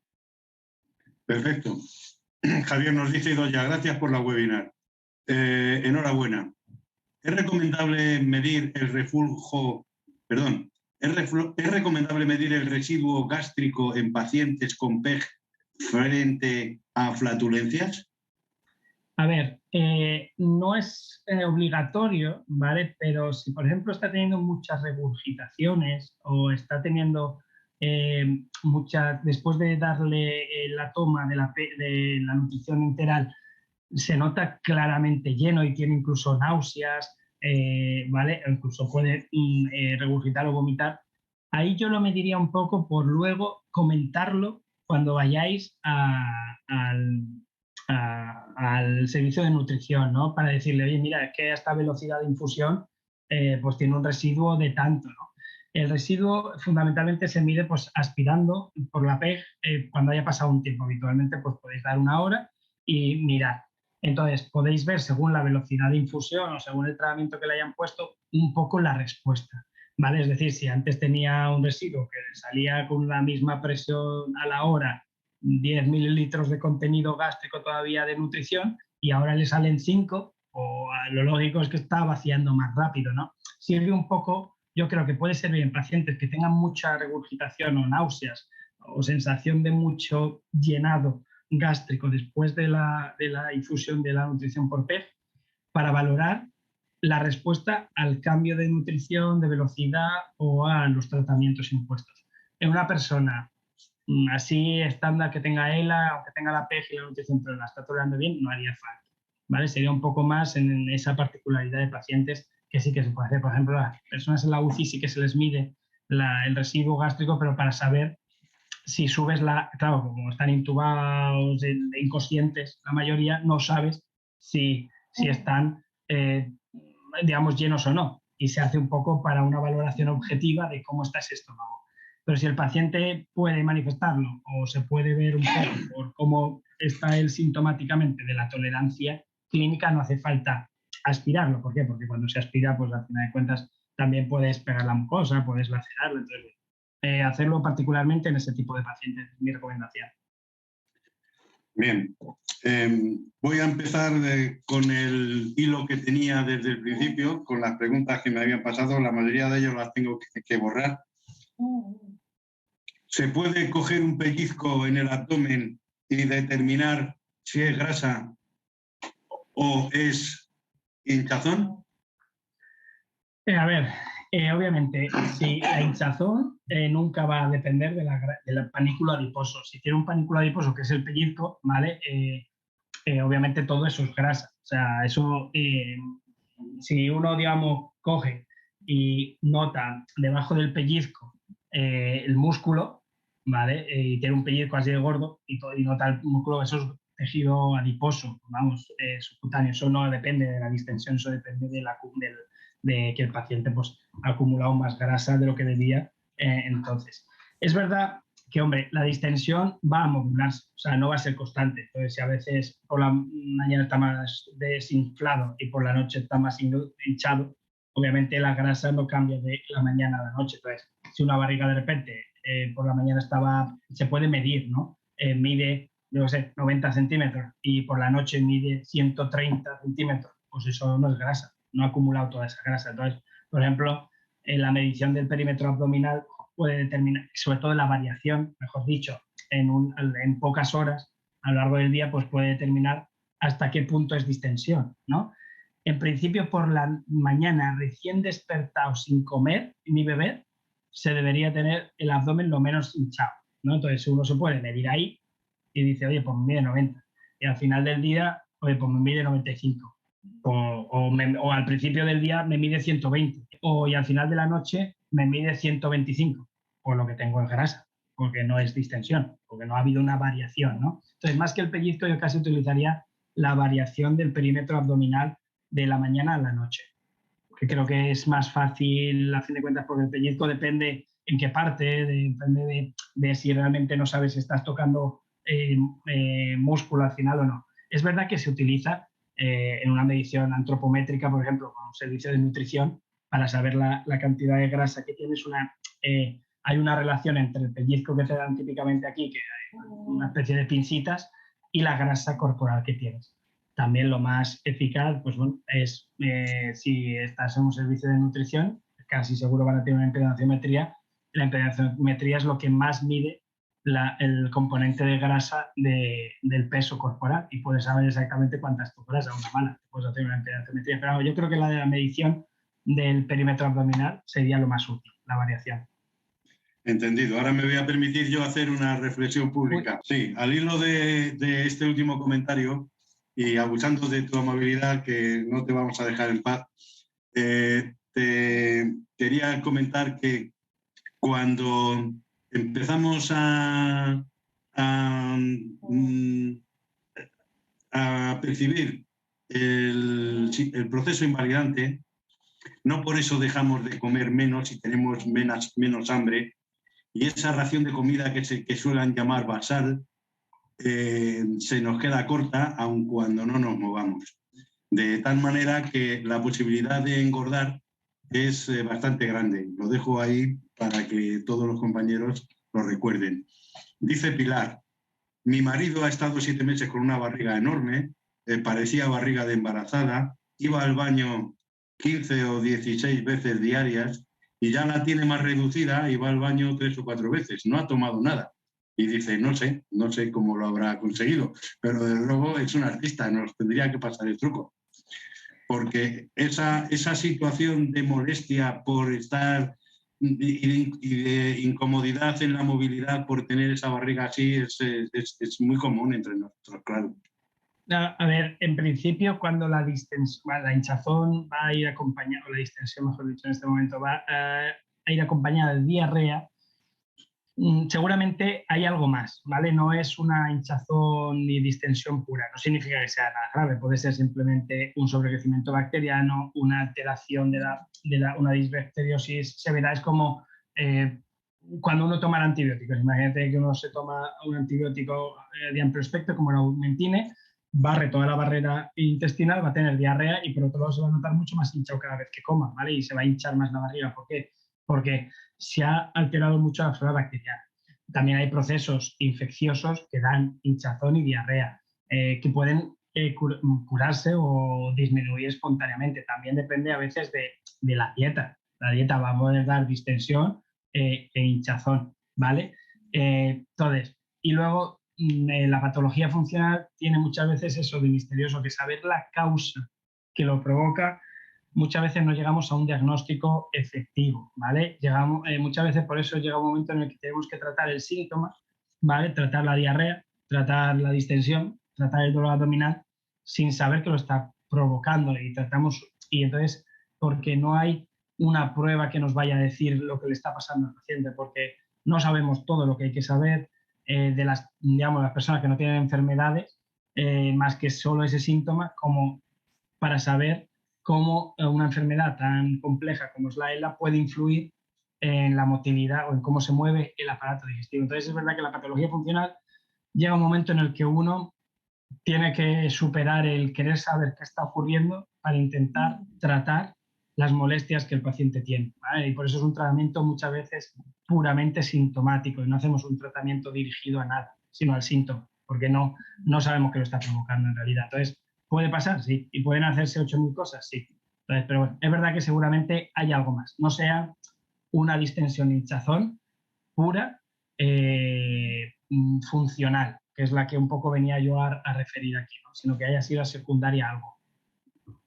Dice que le hicieron pruebas y que no encontraron nada y que es importante una unidad de digestivo en las unidades de ELA. La verdad es que yo en la que estamos nosotros en la unidad no hay nadie de digestivo.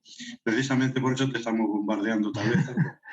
Bueno, seguramente sea necesario un poco, bueno, por la sensibilidad, quizá un poco, ¿no? Un digestivo que se dedique un poco a la patología funcional, sintomática, porque es verdad que yo, por ejemplo, particularmente no veo pacientes con ELA, no me ha llegado ninguno porque sé que habitualmente los ven las unidades. Las unidades suelen estar, ¿no? Neurólogos, endocrinos, nutricionistas, o sea, neumólogos y paliativos, ¿no? Me parece a mí. Entonces es verdad que, bueno, es verdad que es algo que puede aportar y es verdad que sobre todo hace falta información, ¿no? Entonces, pues bueno, seguramente habría que intentar, si conforme más digestivos haya en algunas unidades, pues acabar haciendo estudios para saber, igual que lo que os he comentado, que mucha de la información que os he dado está demostrada en realidad en pacientes con patología traumática neurológica, o sea, medular, ¿vale? ¿Por qué? Porque los accidentes de tráfico son mucho más frecuentes y hay muchas más unidades de daño neurológico por traumas de tráfico, por ejemplo. Entonces,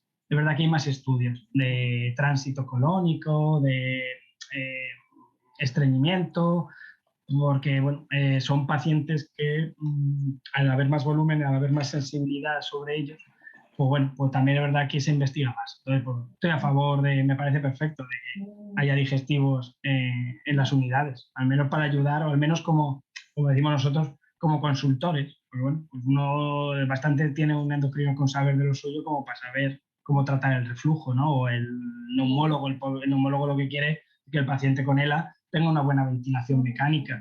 Y no, pues bueno, obviamente no se puede centrar en todo lo demás, ¿no? Perfecto. Mira, tengo dos preguntas relativas a la posibilidad de que estos productos sean laxantes o diuréticos. Aceite de oliva puro, virgen extra, leche superfría. A ver, la leche superfría no es un laxante, ¿vale? Ni un diurético. La leche superfría, de hecho, mucha cantidad de leche es astringente, ¿vale? Como si uno se hincha a queso, ¿vale? ¿Qué pasa? Que obviamente puede fermentar mucho. La leche lleva mucha lactosa. Entonces, si uno se hincha a leche y tiene un tránsito, o sea, una lentitud de tránsito, las bacterias van a fermentar mucha esa lactosa. Entonces, puede también notar que le da diarrea, pero es como una cierta intolerancia a la lactosa, no por la leche. La leche en sí es astringente. Si tú bebes 2 litros de leche al día, lo que vas a hacer es estreñirte, ¿vale? Si no eres intolerante. Y luego, el aceite de oliva no es diurético y sí que obviamente es laxante. Lo que pasa es que el aceite de oliva tiene una... yo por eso no he puesto el aceite de oliva, lo que pasa es que tiene una cantidad calórica muy alto, o sea, para el beneficio que vas a conseguir como laxante. Entonces, el problema es que no puedes utilizar el aceite de oliva como laxante porque al final lo que estás haciendo es engordar, porque el aceite de oliva es la sustancia prima que más calorías tiene por 100 gramos, casi tiene 100 kilocalorías por 100 gramos, o sea que eso no lo consigue ni un hamburguesa, ¿sabes? Ni un producto, ni casi, bueno, que es grasa pura, ¿no? O sea, eso no lo consigue ni la leche ni nada. Entonces, si se usan aceites, que hay emolientes que se llama como laxante, se suele utilizar una cosa que se llama aceite acalórico, ¿vale? Que sería también parecido a la parafina líquida, que es el emulsificante clásico. Entonces, esos laxantes lo que hacen es literalmente provocar una diarrea por hacer que la caca sea muy resbaladiza, muy aceitosa, no se absorbe en el intestino, porque como es aceite, pues uno se hincha aceite va a tener diarrea porque el aceite en abundancia hace que la membrana del intestino no absorba lo que estamos comiendo, con lo cual al no compactar la caca, al no aumentar el tránsito hasta el colon, y cuando llega al colon, además, al no mezclarse con el agua, porque el aceite no se mezcla con el agua, la caca se vuelve más esteatorreica, que se llama, es decir, más diarreica. Entonces, el aceite de oliva, si va bien, lo que haría yo sería hablar con el directivo y cambiarlo por aceite acalórico o un emoliente, porque es verdad que los emolientes ayudan. Lo que pasa es que los emolientes tienen una particularidad y es que evitan la absorción de las sustancias a nivel intestino. Entonces, según qué fármacos lleve el paciente, tomarlos acaba siendo complejo, porque hay que tomarlos fuera de la medicación para que se absorba bien la medicación. Entonces, tienen ahí, como no sabemos el tránsito intestinal que tiene una persona con él, según el sedentarismo, va a cambiar según su propia enfermedad, el problema de dar fármacos que disminuyan la absorción intestinal o sustancias que disminuyan la absorción intestinal es que no sabemos qué va a pasar con los fármacos, ni siquiera con la nutrición, ¿no? Mucho hay que tomar para desnutrirse, pero sobre todo con los fármacos. Entonces, qué fármacos sensibles toma es peligroso, ¿vale? Por ejemplo, los pacientes que toman Sintrom no se recomienda. ¿Por qué? Porque no sabes cuántos, como el Sintrom tiene un margen muy cortito a nivel sanguíneo, o te pasas o te quedas corto muy rápido. Si tú además introduces un factor que altera buscar esa dosis adecuada, pues más fácil que pueda dar problemas. Perfecto. Yo creo que esta la has explicado ya, pero por si acaso, a más fibra, más gases. Cuando te referías a los rumiantes, ¿no? Eso sí que lo has dicho.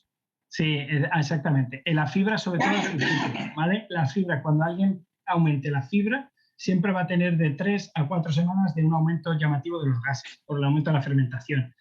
Una persona, digamos, que no tenga un sedentarismo, que no tenga un trastorno funcional de hinchazón y distensión, pues se le va a pasar, porque se adapta la forma de moverse el intestino, las bacterias del intestino. Entonces, si yo, por ejemplo, quiero hacer me empiezo a hinchar a fibra, fruta y verdura, voy a notar gases, bueno, sobre todo pues los expulsaré, más ventosidades, más sensación de gases, pero se me pasará.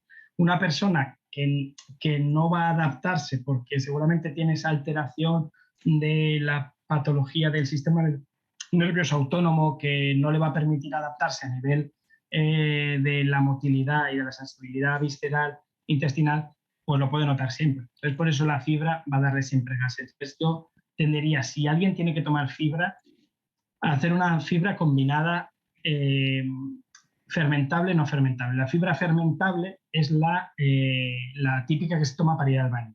Las ciruelas, el kiwi, todo eso es casi todo fibra fermentable. La fibra fermentable se llama así porque fermenta, porque el término es fibra soluble. ¿Vale? La fibra soluble es como gelatina.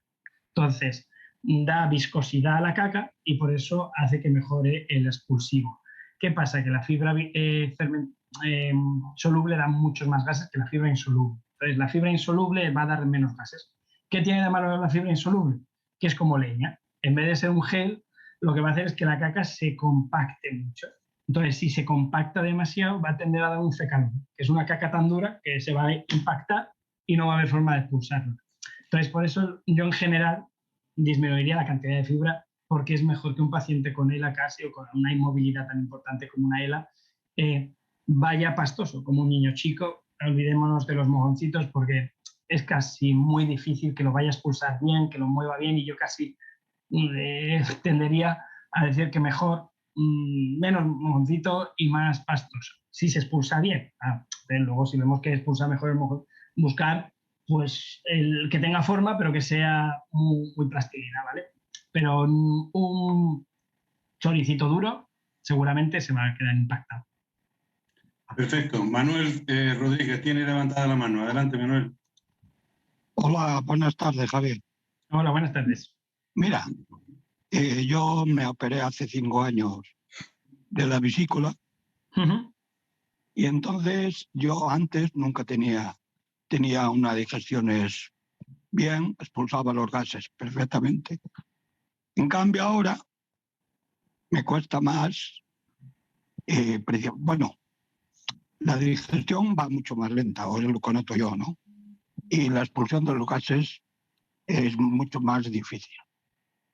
O sea, hay días que, bueno, pocos hay, pero bueno, hay algún día pues que me siento raro, mal, porque no expulso los gases. Y influirá en el tema la extracción de la vesícula. A ver, la vesícula, sobre todo, Manuel, va a influir cuando el síndrome típico después de quitar la vesícula es la diarrea post-colicistectomía, que se llama, ¿vale? Fundamentalmente, al no poder acumular la bilis, ¿vale? La vesícula no hace nada, la vesícula acumula la bilis la genera el hígado, ¿vale? Y la necesitamos para digerir las grasas, fundamentalmente la dieta, ¿vale? Las grasas se entiende desde el aceite a la nata, a cualquier componente que sea un lípido, ¿vale? Entonces, la vesícula acumula la bilis para que cuando comemos y hay un estímulo del paso de grasa o de lípidos del estómago al duodeno, la vesícula se estruje, echa más bilis y se digiere así bien los lípidos y se absorben mejor, ¿vale? Las sustancias que necesitamos de los lípidos fundamentalmente, que parte de la grasa o del colesterol que necesitamos para nosotros, fundamentalmente lo que más necesitamos de los lípidos son las 4 vitaminas liposolubles que se llaman, ¿vale? Entonces, necesitamos esa bilis, ¿no? Entonces, cuando se quita la vesícula, lo que pasa habitualmente es que la secreción de bilis empieza a ser más errática, más aleatoria y más incontrolada. Entonces, habitualmente se segrega bilis de forma un poco más constante. En vez de acumularse, se va sacando bilis constantemente y eso facilita más la tendencia a la diarrea. Y también es verdad que hay pacientes que lo notan como un aumento de los gases del movimiento intestinal, ¿vale? Las digestiones pueden empeorar un poco después de quitarse la vesícula, que sea más lenta, ¿vale? Porque si no hay una buena función de las secreciones de la bilis, ¿vale?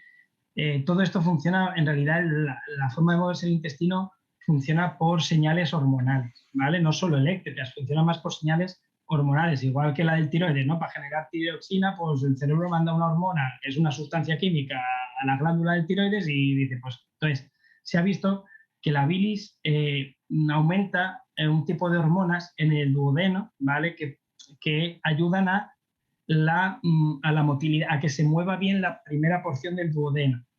Y la primera porción del duodeno se ha visto que forma un tándem con el estómago, ¿vale?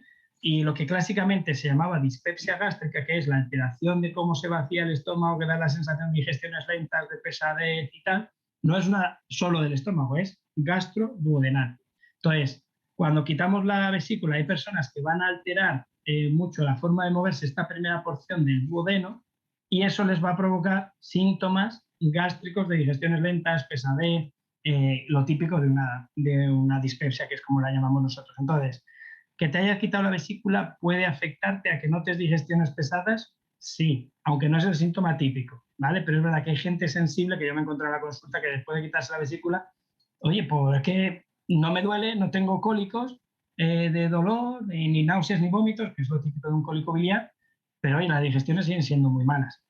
Seguramente pues porque la forma de moverte tu estómago y tu duodeno no era la mejor antes de quitarte la vesícula, y además cuando te la han quitado, pues esas pequeñas digamos, sistemas que modifican el cómo se mueve adecuadamente y se vacía el estómago, pues te están afectando, ¿vale? Aunque es verdad que no es lo más frecuente. Lo más frecuente es la diarrea post-colicistectomía. Pero bueno, te puede afectar. Yo ahí te recomendaría probar procinéticos. Aparte de cambiar un poco igual la dieta, comer poquito muchas veces para que el estómago le dé tiempo a vaciarse, probaría los procinéticos, que supongo que es lo que mejor te vendría. Entonces, bueno, pues puedes probar si quieres el Iberogás inicialmente, o si no, cuando vayas a tu médico de cabecera incluso, o a tu unidad específica, pues que valore domperidona, cimetapida, como ha comentado la compañera, o levogastor. Es verdad que bueno, de esos tres es un poco el que mejor, el que más comodidad se note el paciente. O si pruebas con el Iberogás y oye, y notas que la digestión ha mejorado, pues ya está. Es un procinético un poco menos potente, pero que te puede hacer el vía. Yo con el Iberogás noto mucha mejoría. Pues ya está, pues entonces manténlo y punto pelota. Sí, pues ya llevo 5 años. O sea, con eso. Entonces ya, por eso, además no tiene, es verdad que yo no noto ningún efecto secundario, ¿me entiendes? Perfecto, pues mejor, Perfecto. porque la diarrea es más molesta que lo otro. Vale. Muchas gracias por todo. Vale. Nada. Comenta Lola, ¿se pueden tomar laxantes a diario? Depende cuáles. Los laxantes de primera línea que consideramos nosotros, ¿vale? Que el prototipo son los osmóticos, sí, ¿vale?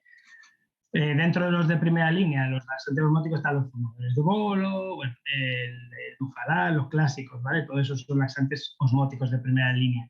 Yo me voy a referir más al PEG porque es el que casi usamos exclusivamente como primera línea osmótico. Bueno, podría acompañarse de un emoliente parecido a la parafina, como hemos hablado, como el Emuliquen, que también se considera de esta primera línea osmótica, pero los laxantes osmóticos tipo polietilenglicol, Movicol, Molaxole, Casenlax, de ese tipo se pueden tomar toda la vida. De hecho, hay que tomarlos toda la vida, porque el estreñimiento funcional no se cura, ¿vale? Solo se modula. Es como la tensión arterial. Uno puede tener la tensión bien controlada porque se toma el antihipertensivo, pero prueba a quitárselo.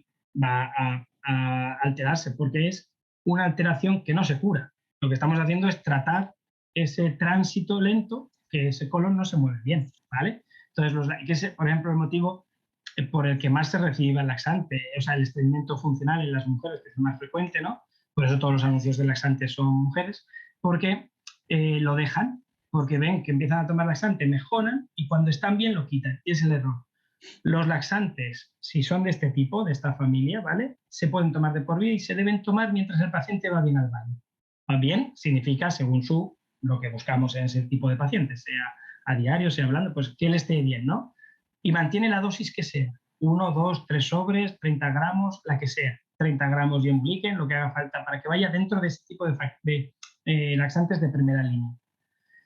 Los laxantes de estimulantes, ¿vale? Tipo bisacodilo, la aloe vera, los xenósidos, que habéis oído que son las hierbas típicas de la gente, esos no se deben tomar de por vida. Se pueden en algún determinado paciente, pues que tenga una motilidad tan nefasta que total tampoco la vas a intentar recuperar, sino que lo que quieres es que haga caca porque está más molesto, también los mantenemos.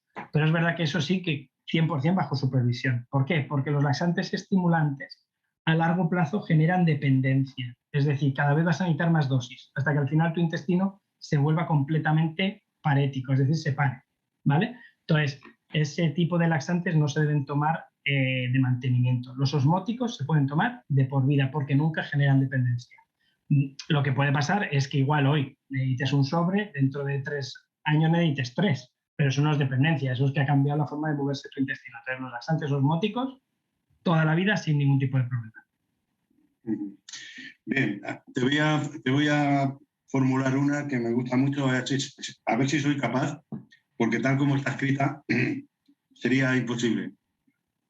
Como ya sabes, en la PEG el circuito de la jeringuilla es de rosca, con lo cual se podría extraer. Entonces la idea es, después de haber pasado toda la noche con la mascarilla y con el ventilador, y no acoplándose, debe referirse perfectamente a su nivel respiratorio, por la mañana levantarse, sacar aire del estómago con la jeringuilla de 50. Claro, sí, eso es lo que comentaba un poquito cuando os he dicho de abrir la PEG. También podéis hacerlo con la jeringuilla, ¿vale? Vamos a ver, eso es como si miráramos los restos. Si os va mejor, también, o sea, podéis aspirar el aire, ¿vale? La PEG, aparte de entrar, también sirve para aspirar. Eso sí, cuando aspiréis, ¿vale? Tenéis que hacerlo muy lentamente, o sea, porque hacia adentro podríais meter la jeringa a lo bestia. Mucho tendría, o sea, los 50, los 60 o lo que un estómago puede admitir hasta 150 de golpe sin problema. Lo que no podéis hacer es aspirar muy rápido. Si aspiráis muy rápido de la jeringa, lo que hace es pared, que se llama. Es decir, imagínate, la sonda está aquí, ¿vale? Y esto es la pared del estómago. Si yo aspiro muy rápido, va a chupar el aire de forma muy lineal. Entonces, si la pared está aquí, va a hacer ¡pop! Y se va a pegar. Y ya no va a salir nada, ¿vale? Incluso al final, a base de hacer esto, podéis hacer una heridita de chocar de la mucosa contra la PEG, sobre todo si hay alguna gastritis, si es una mucosa un poco débil. Entonces, lo que tenéis que hacer es aspirar muy lentito, ¿vale? Muy lento, muy lento, muy lento, para que siempre haya una cámara de aire entre la cabeza de la PEG y la pared del estómago, ¿vale? Entonces, aspiráis lentito hasta que salga contenido o deje de salir, porque cuando ya no haya aire se pegará, ¿vale? Hombre, una burbuja gástrica, en realidad siempre hay aire en el estómago. O sea, ¿cuánto se puede admitir? Bueno, se considera normal hasta 50 mililitros de una burbuja gástrica, depende. Con un respirador toda la noche, obviamente, va a ir mucho más gas. Entonces, si queréis, pues podéis probar eso, abrirle la PEG, y si no sale espontáneamente, pues le conectas la jeringuilla en FIT, que es la que lleva la rosca, que ahora son todas así ya. Los que no la tengáis es raro, porque ya no existe, no sé, en Europa ya no está permitida la que no es por rosca, y aspiras muy lento, muy lento, muy lento, muy lento, muy lento, y lo que salga de aire. ¿Qué ves que sale? Pues puedes volver a aspirar. No pasa nada en un estómago porque no tenga aire. Pero lo que yo no quiero es que sigáis aspirando si ya no sale, porque ya estás pegado en la mucosa y ya no va a salir. Podéis, si queréis, cambiarlo de postura y volver a probar suavemente, pero suavemente es muy suavemente, ¿vale? Muy suavemente, para que dé tiempo a que la pared del estómago no se pegue a la PEG. Perfecto. Otra, ¿el yogur es un probiótico? No, el yogur no es un probiótico. Por eso he metido un poquito la cuña de lo de la Organización Mundial de la Salud, ¿vale? Ni el kéfir, ni el yogur, ni los yogures bio, ni nada de eso, está demostrado que sea un probiótico, ¿vale? Porque para considerarse un probiótico tiene que cumplir las 3 cosas que te he dicho o que os he dicho según la Organización Mundial de la Salud. Debes dar y demostrar que las bacterias están vivas en lo que estás dando, ¿vale? Es decir, el probiótico, antes de tomarlo, tienen que demostrar que esas bacterias son viables. Luego, tienen que demostrar que pasan el ácido del estómago y siguen vivas, ¿vale? Y luego tienen que demostrar que si yo doy 10 millones de unidades por boca, en la heces salen 100 millones de unidades. Es decir, esas bacterias llegan vivas al intestino, se multiplican y salen en mayor concentración por las heces, ¿vale? Esas 3 cosas es lo básico. Y luego la cuarta opción es que tienen una función beneficiosa para el organismo, o al menos no perjudicial, ¿vale?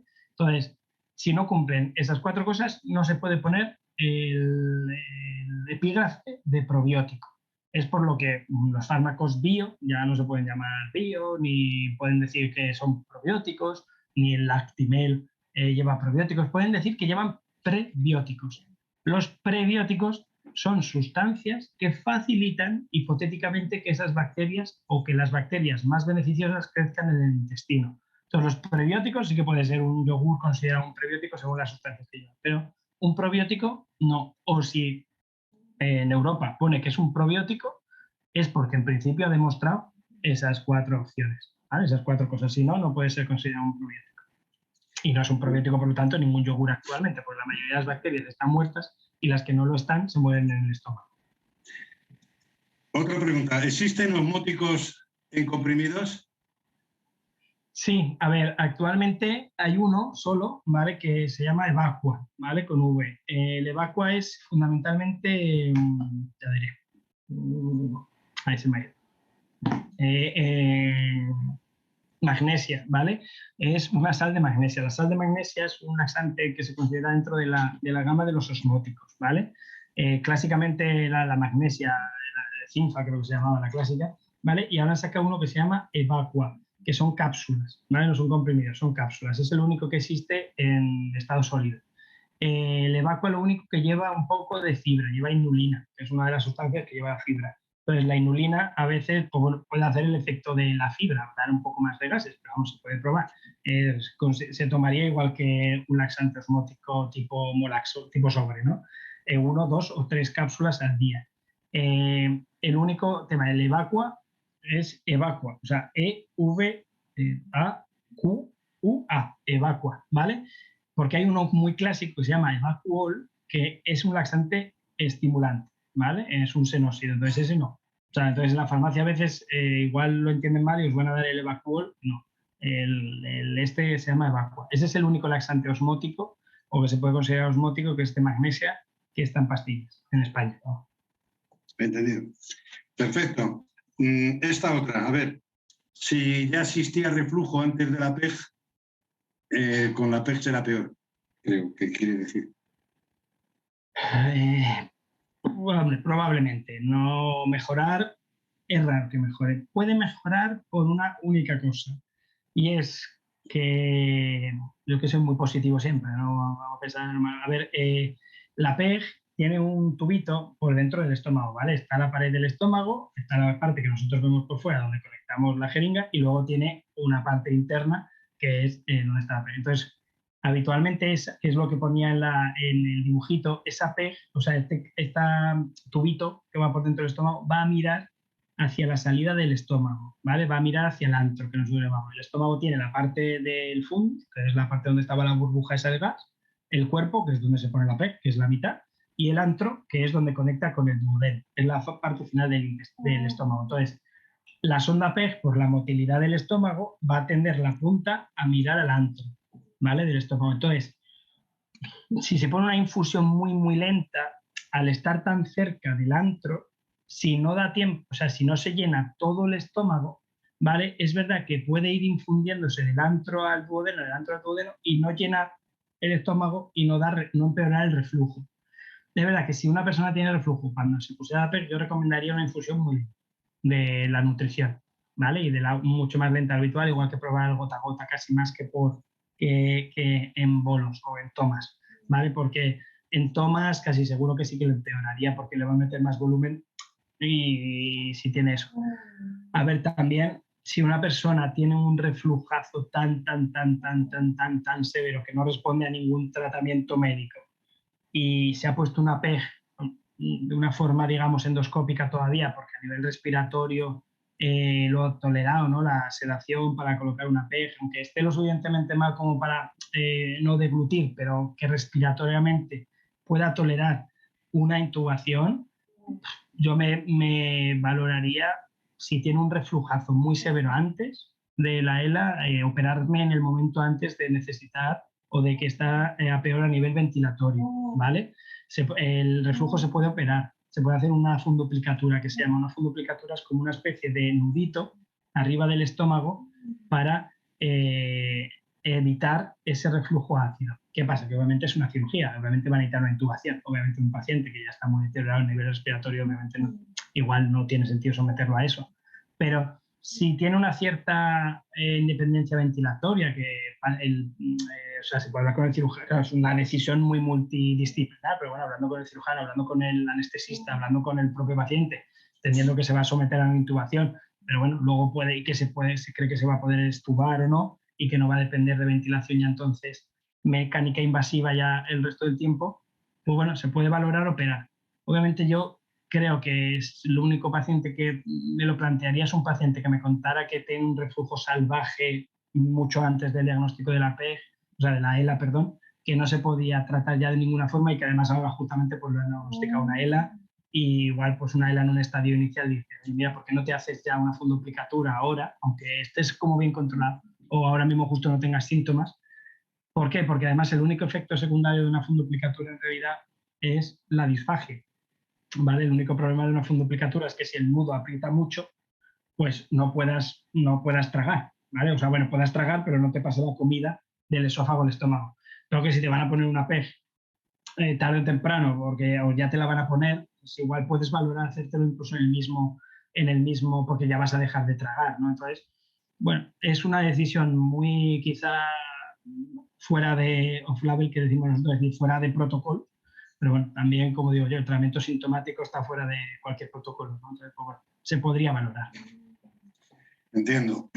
Joder, estamos haciendo las preguntas a lo mejor demasiado complicadas, no lo sé. Esta es un poco doble. Dice, ¿el reflujo guarda relación con el sitio de donde se haya ubicado la PEG?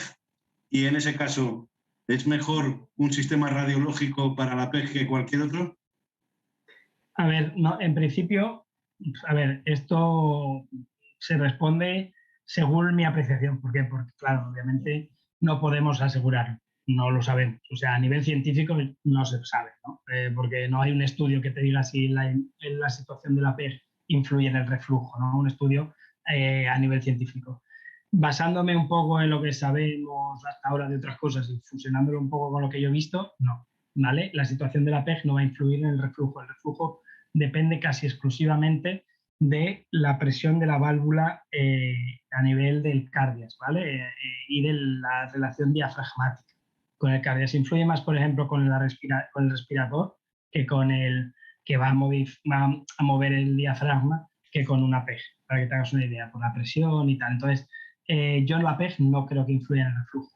¿Vale? ¿Cómo usamos la PEG? Pues sí, si llenamos muy rápido el estómago, según si metemos mucha fibra con la nutrición, todas esas cosas que lentezcan el vaciamiento. Pero en realidad la PEG no debe influir en el reflujo, yo considero que no. ¿Vale? ¿Qué PEG es mejor? Un poco lo mismo, no existe un estudio que vaya a decirte esta es mejor, porque mejor en base a qué. ¿Cuál es la menos agresiva de todas? Pues en realidad la radiológica y la endoscópica. ¿Cuál creo yo que es más costo efectiva, por así decirlo, respecto al riesgo, beneficio, que salga bien? Pues hombre, pues yo todas las PEG que he colocado son endoscópicas, porque para eso soy digestivo. Y veo quirúrgicas, radiológicas veo muy pocas. Y sinceramente creo que a menos que el servicio de radiología tenga un servicio de rayos intervencionista muy bueno y que esté muy acostumbrado, casi la PEG me la pondría por endoscopia, ¿vale? A menos que haya una contraindicación. ¿Por qué? Porque lo bueno de una PEG por endoscopia es que es muy cómoda de poner.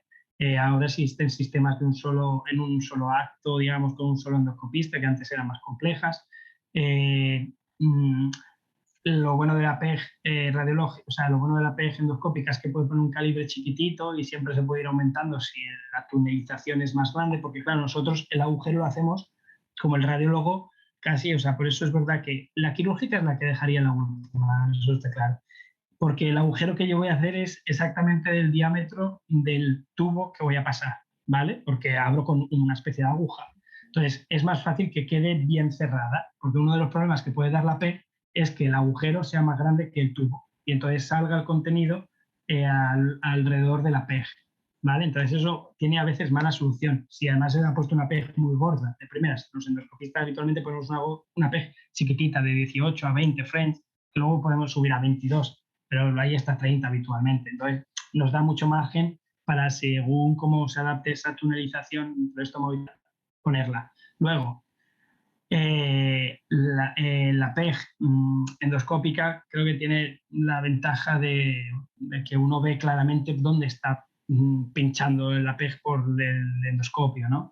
El radiólogo no sabe qué hay dentro del estómago. Entonces, bueno, a mí me parece, la verdad que ya digo, no he leído estudios que comparen directamente una que otra, pero vamos, en general, claro, también yo solo me muevo con digestivos, pero ningún digestivo que pudiera hacer una PEG endoscópica la haría radiológica, porque nos sentimos más seguros y es verdad que a mí me gusta más personalmente, pero no puedo responder con una ciencia cierta, ¿vale? Eso te digo por qué yo elegiría la endoscópica.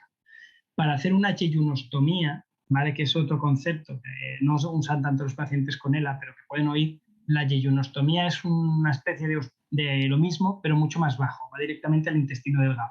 Y eso sí que se hace mejor por cirugía y luego por radiología, ¿vale? Pero la PEG, la gástrica, yo la haría endoscópica siempre. Bueno, hay una pregunta relativa a esa. Dice, ¿nos eliminaría la hinchazón abdominal una PEG de yeyuno? No, porque no es capaz de sacar todo el aire del intestino delgado. Además, de hecho, las yeyunostomías son casi solo de entrada, no son tan gruesas como una PEG y no permiten este mecanismo de doble de salida y de entrada, ¿no? Entonces, saldría más contenido líquido que gástrico, o sea, que gas, sobre todo porque en el intestino, si os acordáis de la primera imagen que he puesto de la doctora Barba, las burbujas de gas están muy fraccionadas en el intestino y están a lo largo de todo el intestino. Entonces yo te puedo aspirar justo por la sonda de la yeyunostomía igual una burbujita de gas que va a salir con medio contenido intestinal, que eso sí que debería ser tuyo porque ahí es donde van tus nutrientes, y además no te vacías nada, que te he sacado 5 mililitros de aire, entonces no aliviaría. No. Entendido. Te voy a hacer una pregunta que me llama a mí la atención simplemente por saber. Entiendo que la vascularización que antes nos has explicado de una forma tan magnífica en el sistema intestinal, aun cuando has comentado que tiene una conexión con la motoneurona, es del sistema voluntario, no es del sistema nervioso, no es del sistema nervioso voluntario, sino del autónomo, ¿verdad? Es decir, este no lo vamos a perder, en el entonces no lo perdemos.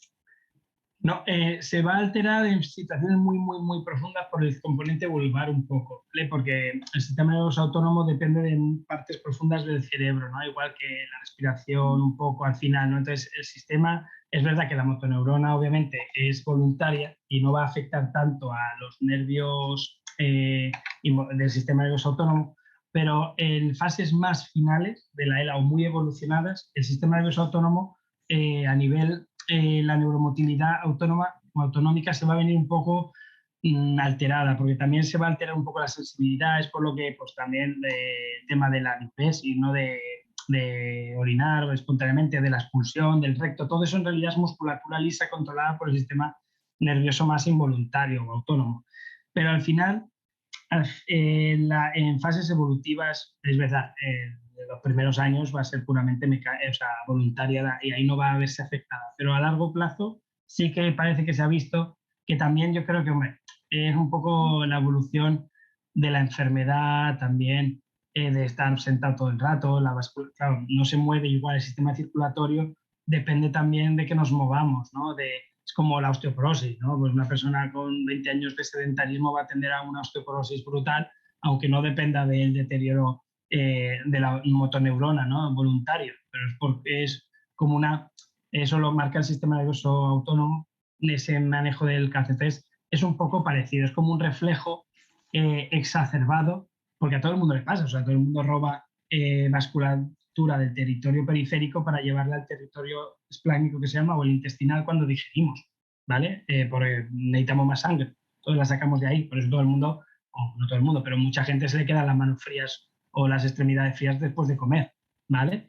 Entonces, seguramente a largo plazo puede haber una disminución porque esté más marcado este reflejo, ¿vale? Igual que la motilidad se ve afectada, que en realidad no solo se ve afectada por el sedentarismo, parece que hay al final una alteración funcional propia autónoma a nivel de la forma de moverse el intestino, no porque esté afectada la motoneurona, en este caso del sistema nervioso autónomo, sino porque es como una consecuencia del deterioro al final de una persona que está sentada tanto tiempo. ¿Por qué? Porque es como el estreñimiento que tiene una persona con una lesión medular que solo se afecta al tema motor, pero es que al final también se va a venir abajo las digamos, funciones autónomas poquito a poco. Es verdad que en fases más evolucionadas y que no influye directamente por fisiopatología, pero yo creo que es, y de hecho, vamos, así está explicado, un efecto secundario a largo plazo de la ELA también, disregulación autónoma. Entendido, perfecto. Bueno, pues yo ya me he quedado sin preguntas. Ha sido interesantísimo todo lo que nos has comentado, Javier. Muchas gracias por tu participación.